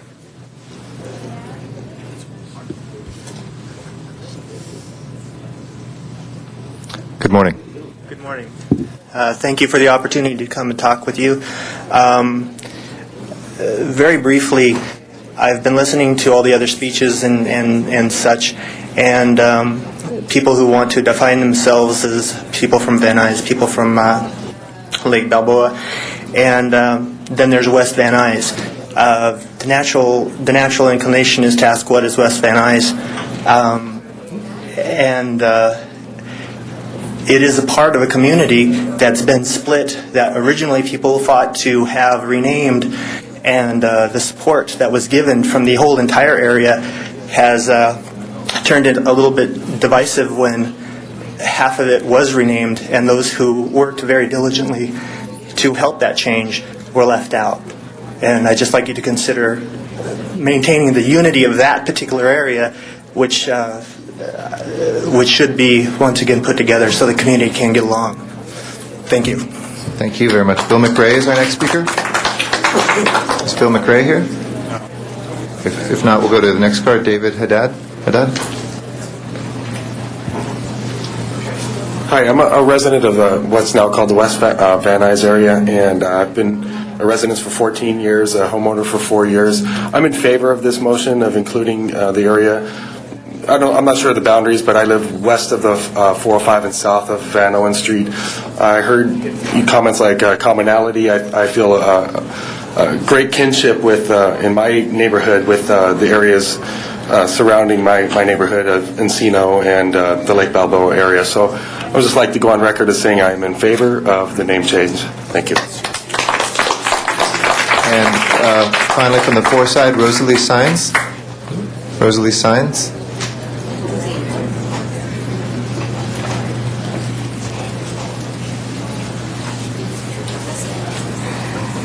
Good morning, council members. My name is Rosalie Sines. I am here as a homeowner in Lake Balboa, as well as a realtor in the San Fernando Valley. First, let me just say that the idea of exclusiveness from this neighborhood association is one of bias and prejudice. Second, the idea that the expansion will hurt our property values is completely false, and I know this from my own personal experiences as well as my professional experiences. I have been a member of this neighborhood association, and let me just tell you that I would never want to be associated with them again, ever.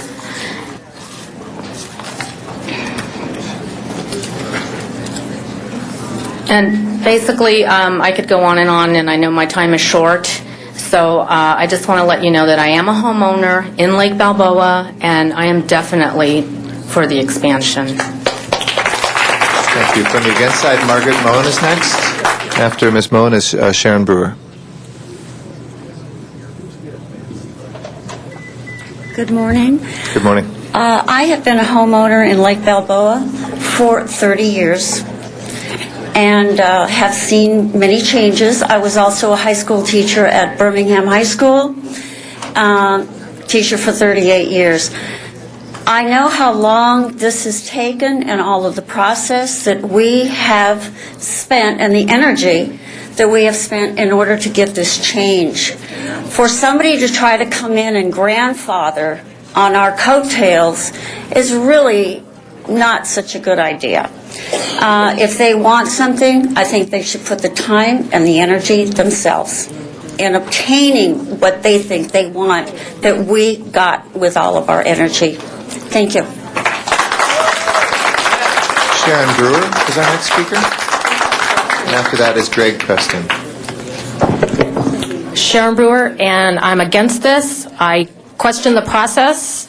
I would like to know why the amendments to the boundaries were never given to the public or the concerned stakeholders. I want to know why the petition was not circulated in Spanish. I want to know that why, with over 44,000 residents, little over 500 people signed the petition. I could find no minutes from the West Van Nuys Lake Balboa to show when this issue was brought to the NC. The petitions have addresses filled out by the same person. Why did they wait until January of 2007 to let Encino Neighborhood Council know about the name change if it was something that they didn't think would be a problem?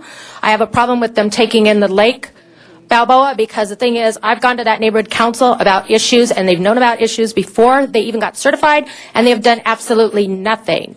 And they need to, if they want to worry about what's above Victory, that's fine, but also when you go and get doing business as, you have to pick something that hasn't been chosen before. I think that should apply for this, too.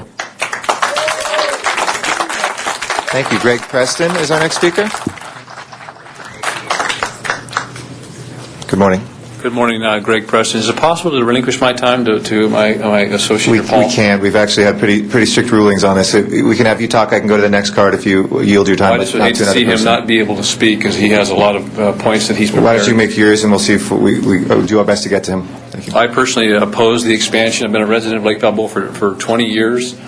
I feel there's a lot of misinformation that's been going around. The group that has proposed this idea, in my opinion, has done it very deceptively, behind the scenes, have met in private meetings. I have never even been made aware of the council, their existence, a meeting, nothing like that. I feel like it's been totally sort of done on the sly. I don't appreciate it. I oppose the expansion. Thank you. Thank you. Thank you. We have about 3 more cards on each side. Is there any objection to going through those? About 3 on each side here. Okay, if not, we'll go to David Wright now on the 4 side.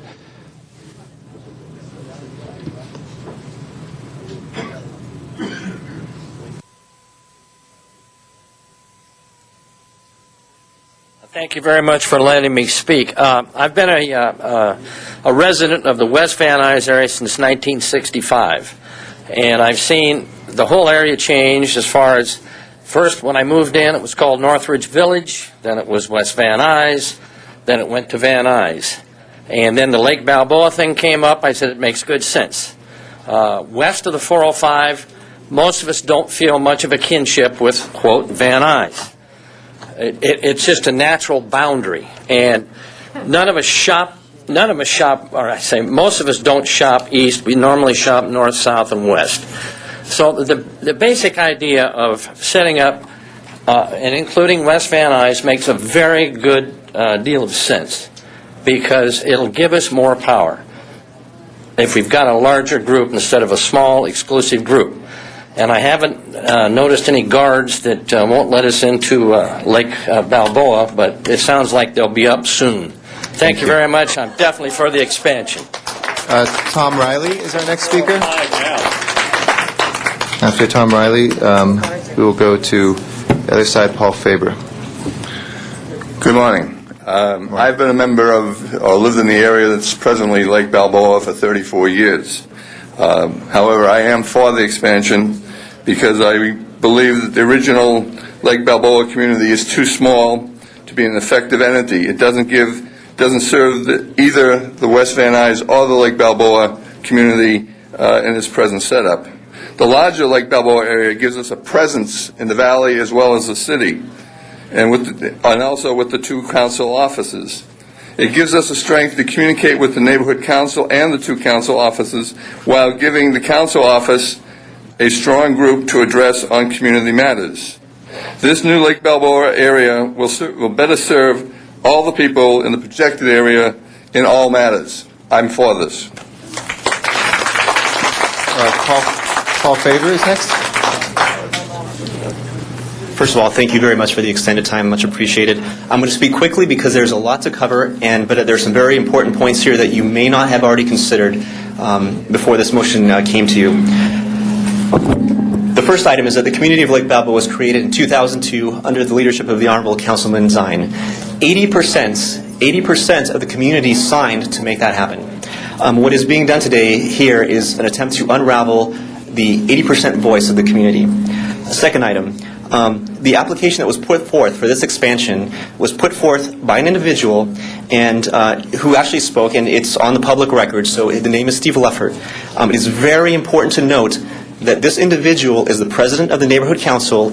He was responsible for organizing the neighborhood council public hearings, the committee that wrote the report on this, and he still acts as a president. So, I'm not saying there's any wrongdoing by any means, but what I'm saying is there's a crystal clear conflict of interest, and if nothing else, the perception of something that may have gone wrong there.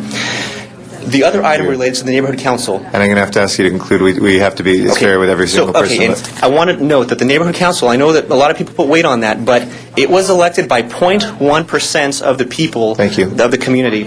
And Michael Lampert is our next speaker. My apologies. If there's anything else you'd like to give to us, we'd be happy to take any testimony. Hi, I'm Michael Lampert. Thanks for the opportunity to speak. I'm against it. I think it's akin to saying that the people in Lake Balboa who live outside of Encino want to expand the boundaries of Encino. I don't understand why people who live outside of Lake Balboa have any say at all on what happens to the people within Lake Balboa. It's astonishing that it's even gone this far. Thank you. Miriam Fogler is our next speaker for general comments. You know, my family's lived in Van Nuys since 1960. They moved from Northridge because the same thing happened to Weiss with the swastika. Well, she got a letter in anti-Semitic thing. She moved to Van Nuys. She loved it there, my family. And, you know, they like the community and they want to keep it that way. I don't know why we need to do a name change, except I don't know what's the feasibility. I don't know. We need a vote on this. The people could have to decide this, not just the city council. Thank you. Patrick Abushon. And then Haig Hadadian will be after that.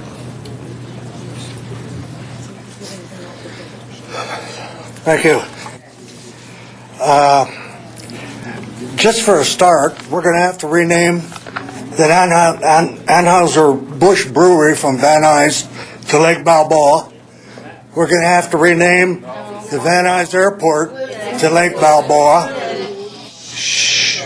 A part of Encino will become Lake Balboa. This is going to set a precedent. I think you're going to find the same thing happening in West Hills, Far Hills, Mission Hills, Valley Village, everybody's going to jump on it. Everybody that's a block out is going to say, oh, all I have to do is get 5% of the signatures and I can change this and then I'll be in. This is ridiculous. They said that we wouldn't arbitrate when the city council, this West Van Nuys Neighborhood Council was first begun. I was at that meeting. They refused to arbitrate with us. If I can ask you to conclude, sir. Okay, thank you. Thank you. Appreciate it. Haig Hadadian. And then we have 2 more cards after that, and that's all the cards. Good morning, City Council. I'm a mechanic engineer, space job. I am 30 years resident on the end of the Van Nuys, very close of the Reseda and between the Lake Balboa. And my daughter, she lives in Encino. Every day I pass from near the close of the lake. I say, why zoning is not changed from the Lake Balboa? Now I appreciate that your attention to give us this opportunity to may change our zip code to Lake Balboa. And the Lake Balboa, I promise you, the population of Lake Balboa, they don't take care more attention or they home, they street, and mostly for the hazardous areas. Thank you very much for your attention. Thank you very much, Mr. Hadadian. Candido Maras. Thank you, Mr. President. Since 1973, I've been proud to be part of Van Nuys, even though I live in the 12th district. The people of Van Nuys are great, and I just don't understand. Those of you that are trying to join the Lake Balboa, we worked with you to try to close down that strip joint, didn't we? Because that's a horrible event that's taken place. But here we are trying to divide Van Nuys. If we would have gotten rid of a lot of the crime in Van Nuys, if the council office would have stood up and cleaned up a lot of Van Nuys, we might have stood together as one community. But we're divided here today. So I apologize to you that if you walk down Van Nuys Boulevard now and you see all the crime and the gangs that are hanging out there and the things that are taking place, I apologize to you, because if those things weren't happening, we would all be together, united as one community. And again, I apologize that these things haven't happened. Daniel Weissman is our last speaker.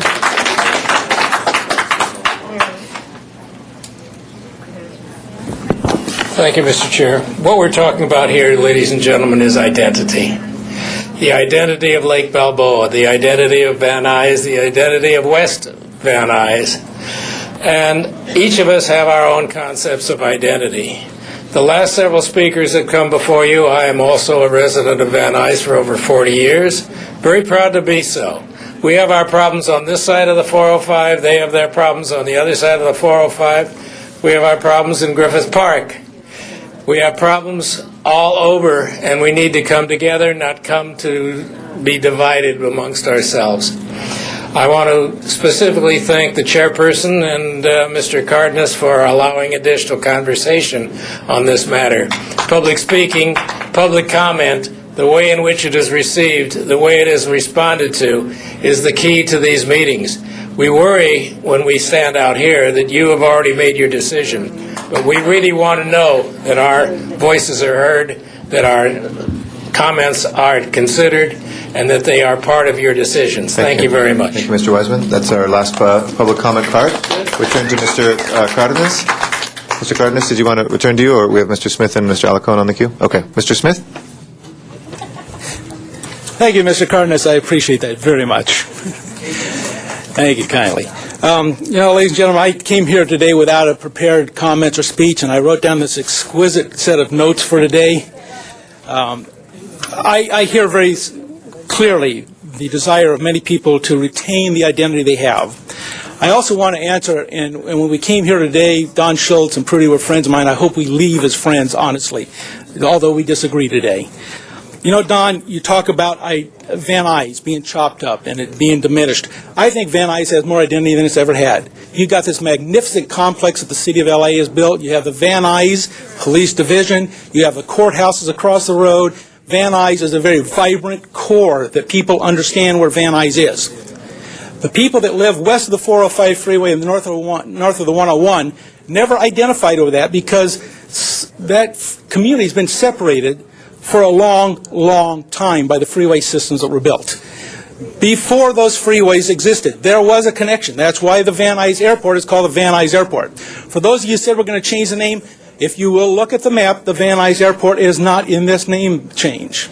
For those of you concerned about Anheuser-Busch, you shouldn't be, but they're big people. They don't worry about Anheuser-Busch. But they don't change anything because the federal government does not recognize our community names. Let me repeat that. The federal government does not recognize Lake Balboa. You may put it on your mail, but the U.S. Post Office can't, if they choose not to deliver that mail. So be careful. They look at the zip code, and that's what counts to them. But be careful what you put on your mail, because the government doesn't recognize it. And the people in North Hills went through that. Be very careful. Lake Balboa is a community plan designation in the city of L.A. only, and that is the only legal entitlements that exist. I heard some people talk about, we want to be just like West Hills and North Hills. We want to set up our community. We thought we did in Lake Balboa, and that's the same. Well, for you that don't know that, I was involved in both of those movements. West Hills changed its boundaries 3 times. North Hills changed its boundaries twice. There is nothing sacrosanct about a boundary that was set up, and that's why the process was established by the City of L.A. to allow boundary changes. The Lake Balboa West Van Nuys Neighborhood Council did it legally. They did it within the realm of what was responsible. They followed the rules, and I think that was the right thing for them to do. Whether we choose to do that or not, we have to decide here if the arguments make the case. I know very clearly there were people north of Sherman Way that had the expectation that they would be Lake Balboa someday because they were promised that. In the original Lake Balboa movement, people were told, we are going to cut this boundary because we haven't got all the signatures over there yet, so for now, we're going to cut it Sherman Way. We will resolve that. And people were led to believe that that would be resolved. It has never been resolved. I think the most important thing is the community has changed since it was founded. The homes are the same, but the community has changed. And that community is not Van Nuys. And it is not West Van Nuys. It looks for an identity. And those areas in my district that are proposed for addition looking for identity, and it doesn't go to the east of the 405 freeway, and it doesn't go south of the 101. It is the nearest community, and that is either Northridge, North Hills, or Lake Balboa. And the petitions were legally presented to the City of L.A. to make that Lake Balboa. And that is what we're considering today, and I think that has a lot of validity. I just want to say, finally, that the map and the language presented in the motion today are incorrect. There is one error that I wish to make correction, and that is the map is wrong. It is slightly wrong, and we want to match the language of the motion rather than the map, which is along White Oak Avenue, along White Oak, that it moves to the alleyway, not the middle of the street. And so we want to correct it just to follow the language of the motion rather than the map. But again, ladies and gentlemen, this was a legal process. I think it makes a lot of sense to the people that want to add to that community. You should be proud of the fact that they want to be part of your community. You should not say, we don't want you. You should say, God bless you and thank you. We're proud that you want to be with us. I'm sorry you don't agree with that, but I think they have a legitimate argument. I think they've laid out their case properly. I think the neighborhood council did it right. They followed the rules and should be commended for that rather than be extolled, and I support the motion. Thank you very much. Mr. Alicone? Mr. Alicone. Well, this isn't in my district, but I nevertheless feel as chair of the committee to express that obviously this has been a very contentious issue. And I have to tell you that whatever you call yourselves, you got to work together. And at the end of the day, I can't think of too many places throughout the San Fernando Valley, and I've lived in the San Fernando Valley my entire life. My father moved to North Hollywood in 1923, and I think my family has a pretty grand stake in the San Fernando Valley as a whole. But the fact of the matter is, community names have changed hundreds of times in the San Fernando Valley. I lived for a long time. I grew up in Sun Valley. It is now, it was Roscoe. It used to be something, I think it was Wasco or Waco before that. I don't even remember the name. Well, I can't. It was before my father's day. But parts of Sun Valley are now Shadow Hills. Parts of Sun Valley are Burbank. Parts of Sun Valley are different things. I did help name the east side of the 405 North Hills after Joe Wax did the west side. And I still haven't found the hills in North Hills, but what the heck? They wanted to name it that. But the important thing that I'm trying to get to is what was so impressive in the committee hearing was the passion. Whether you're for or against, I would challenge you to use that passion to continue the work to organize your community, to make it whatever it can be, and the best that it can be. Lake Balboa did not exist when I started working for the city of Los Angeles. When it was created, it created also, perhaps, in the case of this motion, which I anticipate will pass, it creates an opportunity for us to create a great community around a beautiful lake. And let's make sure that it is a beautiful lake and a great community. Van Nuys will always have a grand history. It has been promoted in the movies and will remain. And yes, this discussion does focus our attention once again on the challenges faced with one of the most important commercial corridors in Los Angeles, Van Nuys Boulevard, and we must address those challenges. And I commit to work with Councilmember Cardenas, because Van Nuys Boulevard is very much a part of my district, as it is any other district. In anticipation that this will pass, I would just urge all of you, continue your activism, but continue it to fight crime, continue it to clean up the neighborhoods, continue it to work with the local neighborhood council, continue it to improve our community, because at the end of the day, you are the only ones who can.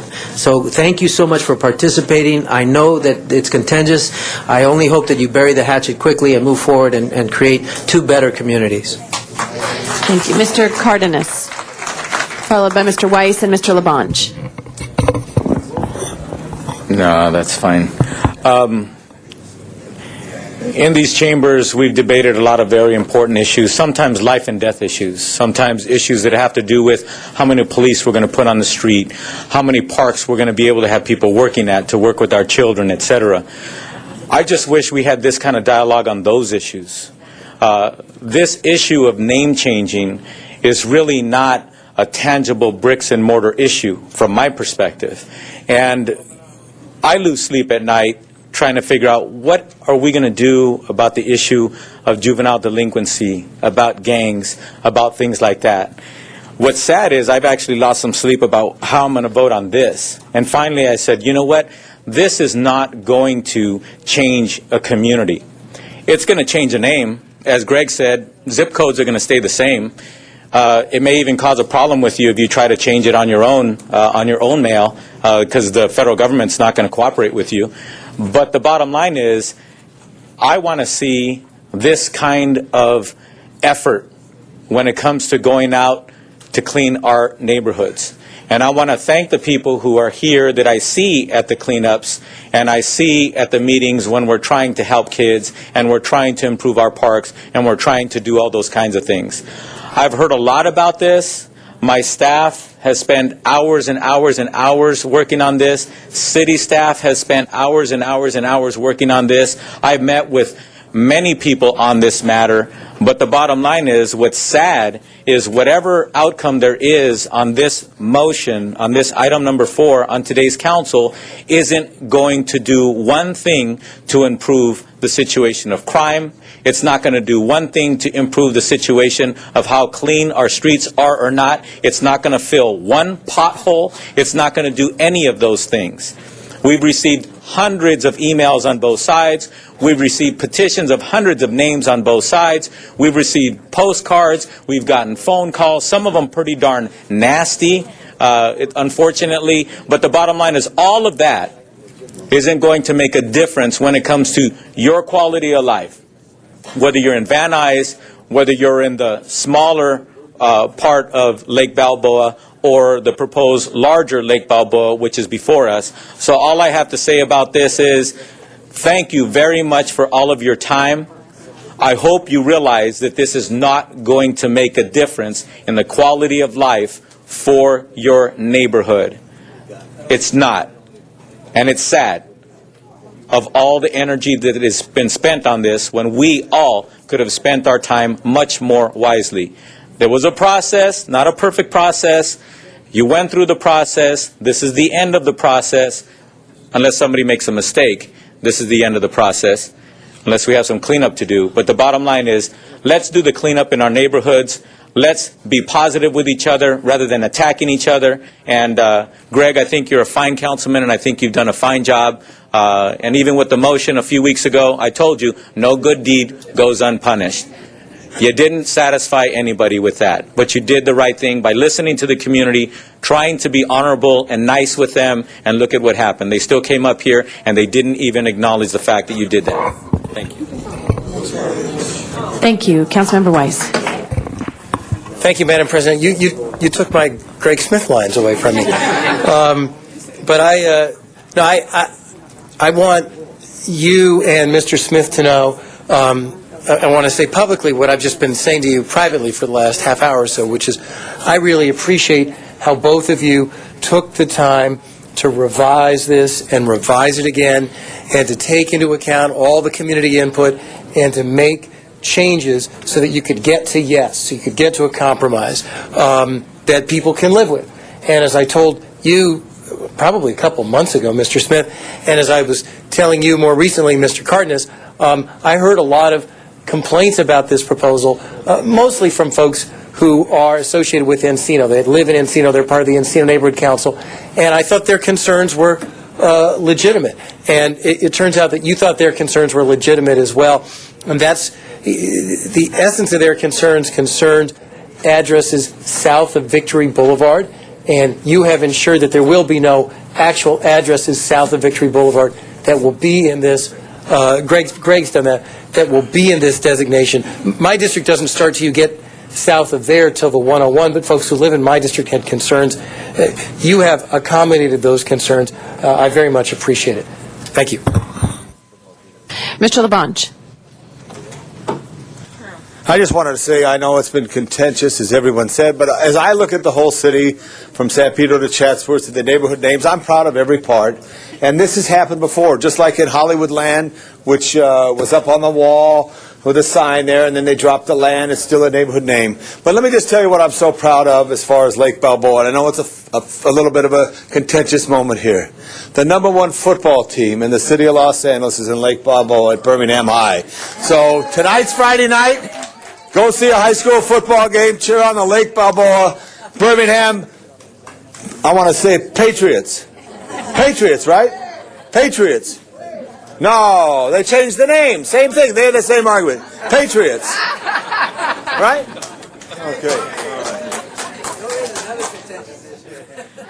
Thank you. That's our last speaker on the queue. The item is before us. Yes, Mr. There were technical amendments. I think Councilmember Smith referred to them. We just want to make sure that the staff has all those technical and the verbal that Mr. Smith follow the language. Yes. Okay.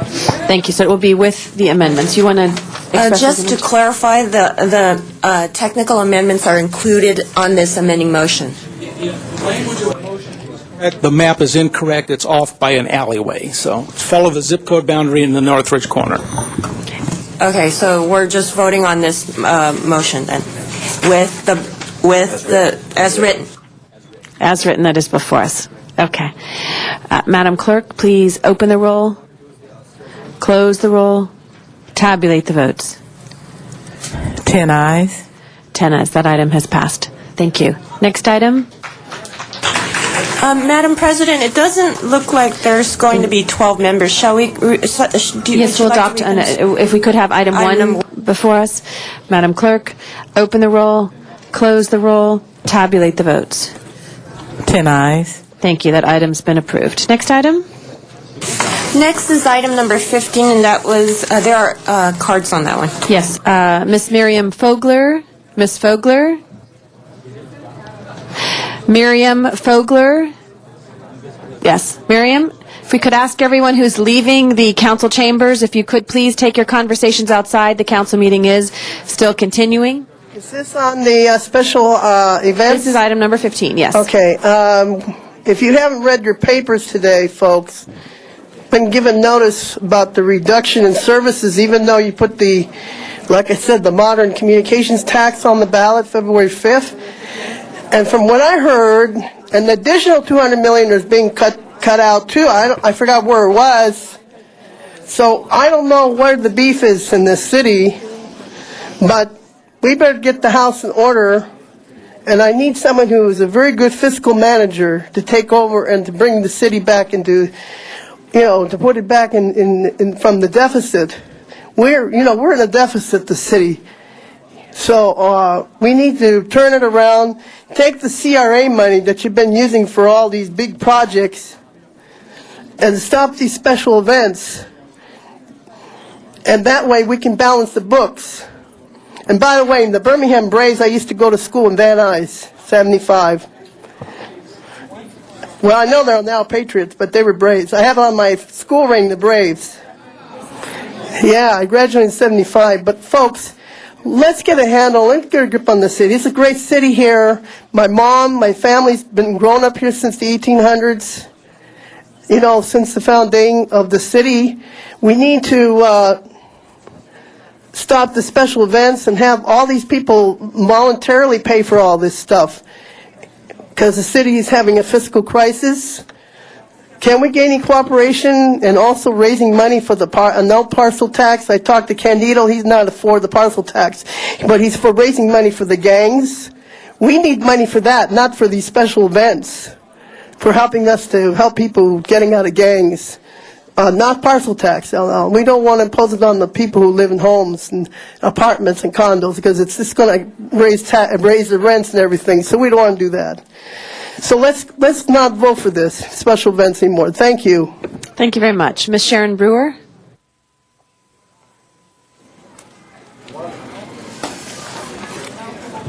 Hi, Sharon Brewer. Item number 15, special event fee waivers. Today we have 17.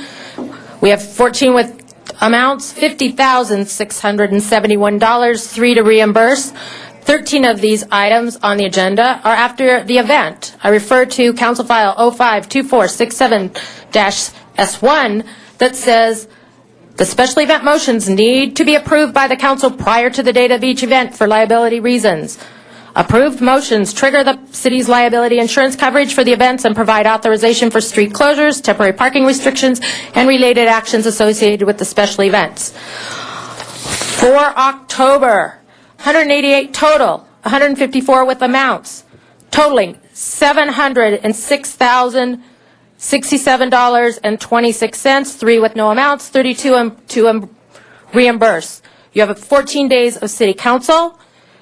After the event, you had 78 total, 51 with amounts, 24 reimbursed, 3 no amounts submitted. For July, August, September, October, $2,129,835 that have been waived for 4 months. Again, the city's in a problem with the money. And it doesn't seem like the city council is listening. They're still doing waivers. On today's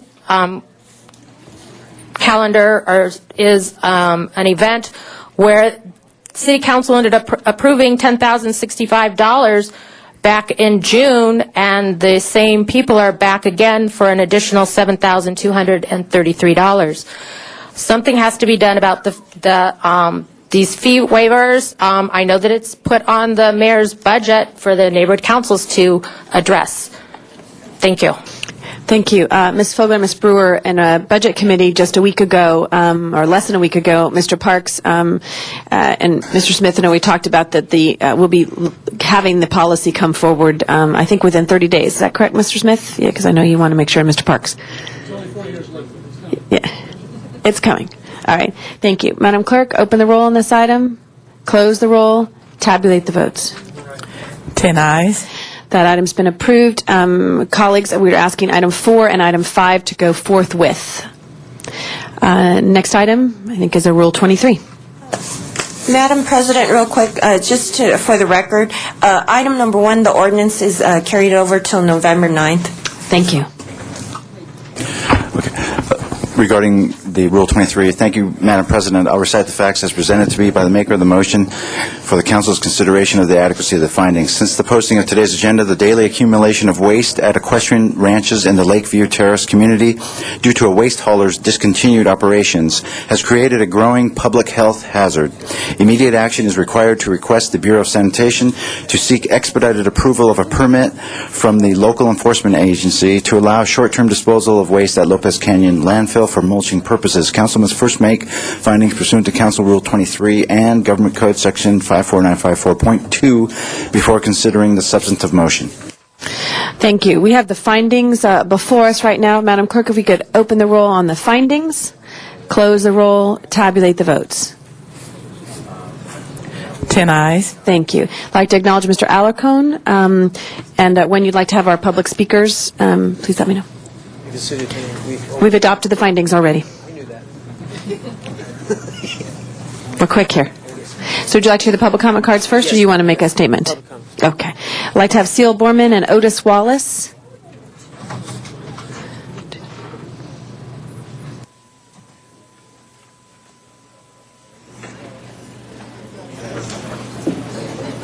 Good morning. My name is Seal Borman. I live in Lakeview Terrace, and I'd like to thank the council for being so quick about realizing our problem and trying to come to a solution for it. And I look forward to the good things that can come out of the horse manure that's coming out of Lakeview Terrace and Sunland, Tahunga, and all of those places. Thank you very much.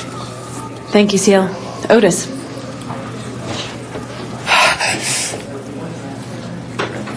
This is a great moment for me because I was very concerned about what I was going to do with the 68 horses, and it created a problem, and I thank you guys for solving the problem for us on a quick fix, and I hope we have a permanent solution in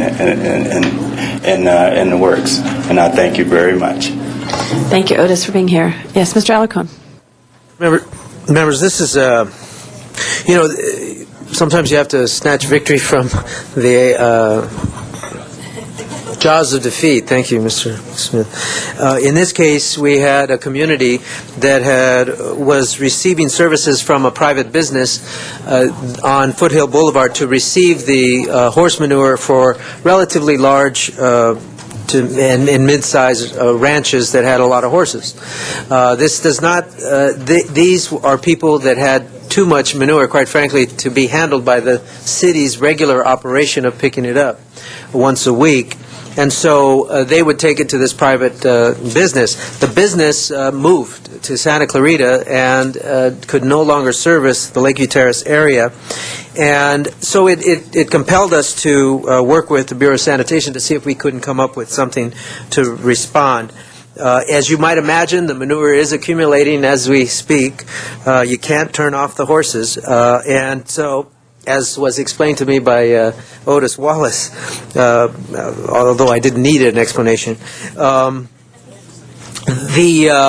the solution is actually going to be a tremendous benefit for the city of Los Angeles. It enables us to take or to receive the manure at Lopez Canyon. What the motion specifically does is ask the local enforcement agency to expedite the current permit review process and allow Bureau of Sanitation to receive manure at Lopez Canyon.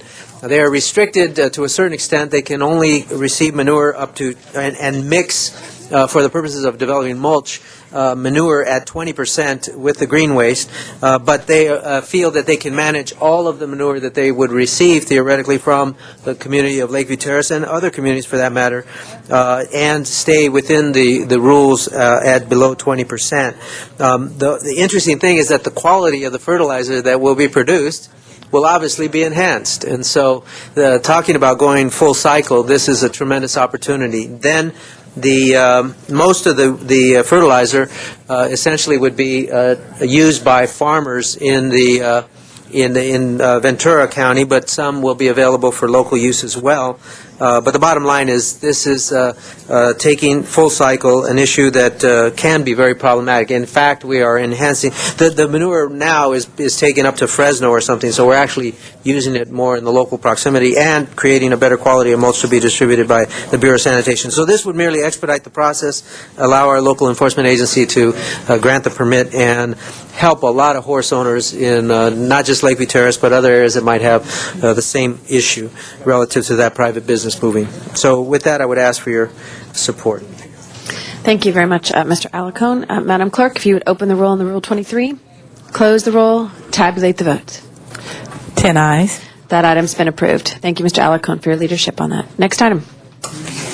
Madam President, we have excuses on the desk. Okay. Councilmember Smith requests to arrive at 11 a.m. on November 6th for personal business. This meets policy. He'll be excused. Councilmember Hahn requests to be excused on November 6th for city business. This meets policy. She will be excused. Councilmember Gruhl requests to leave at 12:30 on December 14th for personal business. A motion is required. Mr. Smith moves and Mr. Wesson seconds. Thank you. Madam President, there are motions for posting referral. Those will be posted and referred. And that clears the desk. Thank you. Any announcements? Yes, Mr. LaBonge. I just got a call from the Department of Recreation and Parks, and due to the support of this city council, the money funded for the restoration and the hydro mulching, which has been complete, the park trails that have before been closed since May 8th are now open, effective tomorrow. Additionally, other good news for Griffith Park, and thank you, colleagues, for all your support. The observatory celebrated its first year just this last year, yesterday, in a celebration of a year's opening, and will be wide open. No reservation, no permit in the future, no more shuttles. And thanks to LADOT, and I hope you're hearing me out there, the bus shuttle from the subway station will be effectively starting November 24th. And finally, 6 years ago on November 1st, I was fortunate to join all of you on this council. So I just want to say I feel good. I took my family out to dinner last night at Musso Frank's, Set and Sergio section. Had a great time. Thank you. Congratulations, Mr. LaBonge. And I heard on KFWB today them talking about the observatory and saying that you could drive up there and the new efforts. Other announcements? Yes, Ms. Rosendahl. Yes, first, Tom has a big heart, Tom, and we're glad you're on the council for the last 6 years. You've given us a lot of love and the people of L.A. a lot of love. Tomorrow morning, 9 o'clock, if you feel like running and having energy, the councilman will be there at the corner of Centinela and Jefferson. Why? Because the whole community is behind raising funds for the schools in the area. It is a real positive experience. The parents and kids and me are going to be there just saluting the idea that we should be working for the schools and do that 5-10K run. No, I'm not going to run, but I'm going to give out certificates to all these great people for what they've done. Thank you, Janice. They said he was going to be there. Mr. Alacone. Yes, members, being that we're in the San Fernando Valley, I want to announce a very fun event that's going to be happening at Whiteman Airport this Saturday, November 3rd.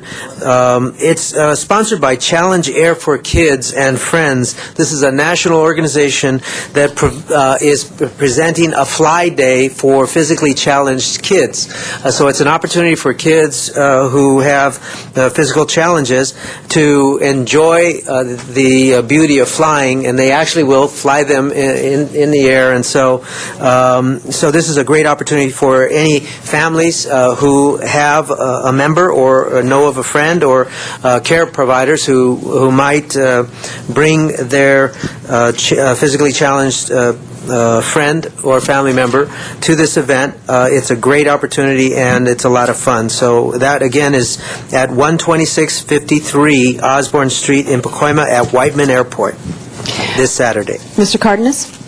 Thank you. I'll be announcing this next week as well, but on Veterans Day, Sunday, November 11th, from 4 to 6:30 p.m. right here in the courtyard here in Van Nuys, we're going to have a Veterans Day candlelight vigil. For those of you who might be a little confused, when we talk about a candlelight vigil, it's not only to commemorate the people, the fallen heroes of the past, but it's equally important to note that we're here, going to gather here to be here for the people who are serving today as well. And I learned this just recently. A person becomes a veteran as soon as they go into combat. They get their patches or what have you. I didn't know that. And the bottom line is the veterans, a lot of us Americans like myself up until a few days ago, I thought veterans were people who served and no longer enlisted. But it's my understanding as soon as they go into combat, they're considered veterans. So just to well, okay, then I understand that. It's okay. A veteran is a veteran is a veteran. You put on that uniform, you put up your hand, and you join the forces, and then, of course, you leave, whatever. Okay. You're a veteran. You don't have to be in combat. And we're going to be there on the 11th for the past and present people who have served and are serving in the armed forces. So those of you who have family, you're more than welcome. Anybody who wants to come, please celebrate with us. Again, right here in the Van Nuys Courtyard at the Government Center, Sunday, November 11th, and it starts at 4 p.m. We will have food and a ceremony as well. Thank you. Thank you. Ms. Hahn. I just wanted to send a shout out and a thank you to the thousands of volunteers that have been here this week with President and Mrs. Carter as we've built 30 new homes in the city of Los Angeles. The city departments have been great working with Habitat for Humanity. It's just been a real joy to see President and Mrs. Carter out here. I know Bill toured the site, Eric toured the site a couple days ago. But, you know, we've had people from all over the world that have been here this week. It's been a great week. They've worked really hard. And they're presenting keys, I believe, today to the 30 new homeowners. So I just want to thank all those who took the time to come to L.A., make us a better place by leaving us with 30 new homeowners. It's been a very, very wonderful week. It's been very gratifying for me to work alongside the volunteers and President and Mrs. Carter. But I really, from the bottom of my heart, I feel very grateful to people who took their vacations and took the time to come here to L.A. for one solid week, working from sun up till sundown, building these homes. It's been a very wonderful project, a very wonderful week, and we in L.A. are going to be better as a result of that. Thank you, Ms. Hahn. Mr. Rosenbaum. Yes, ma'am. Just to ditto that, I was there yesterday. I was with the volunteers. Some were from my district and other parts of the city as well. And when I saw Kaiser Permanente there with their employees and some other corporate sponsors that gave them the week off with pay to do it, I met some people that had never done that kind of stuff before that were so gratified. And, of course, it was an honor to be with the President and the former First Lady, who are so focused. This is the 24th year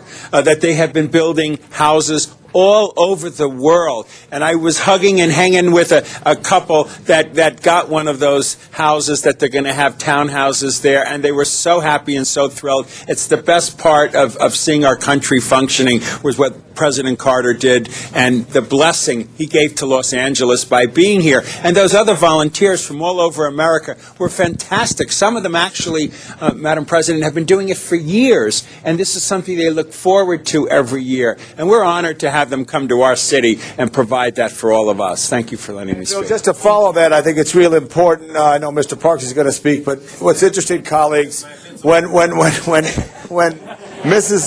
Ms. Hahn learned of President Carter coming to Los Angeles, she sent a letter to him and invited him to San Pedro. And lo and behold, that outreach helped. So let's give Janice Hahn a big hand for that and all the people there. And the last Habitat for Humanity was also in Janice's district before she was elected in 1995 in Watts, which I had the pleasure of helping with. Yes, Mr. Parks. It's in the valley, so you can't go to Channel 35. My event's over by now. I mean, but let me just, the Expo line is going to have a meeting next week. Herb Wesson's the vice chair of the Expo line. Jan Perry's the president. And they're going to have a meeting on November the 13th at the Galen Center, which is 3400 South Figueroa, from 6:30 to 8:30. And just for this weekend, we're encouraging the public to come out. It's an event hosted by Karen Bass, myself, and Reverend Tunstall from Trinity Baptist Church, where we're going to have a early detection prostate cancer screening program at 2040 West Jefferson from 10 a.m. to 3 p.m. Mr. Smith. Thank you, Madam President. Tomorrow, for those that want to do cleanup work and Community Pride, we're going to another day in Community Pride out at the Northridge Park, 8:30 a.m. We have groups going to Chatsworth, groups going to Northridge, Granada Hills. We have some people planting some trees, maybe in Lake Balboa. We don't have an ex-president there, but we got a Greg Smith look-alike, so please come on out. Any other announcements? If not, I know we do have some adjourning motions. If I could ask everyone to please rise. Everyone in the audience, if you would please rise. Colleagues, I'd like to ask you to adjourn in memory of Robin O. Biancunas. She passed away on October 9th, 2007, with her family by her side. Robin was a wonderful wife, mother, and most of all, friend.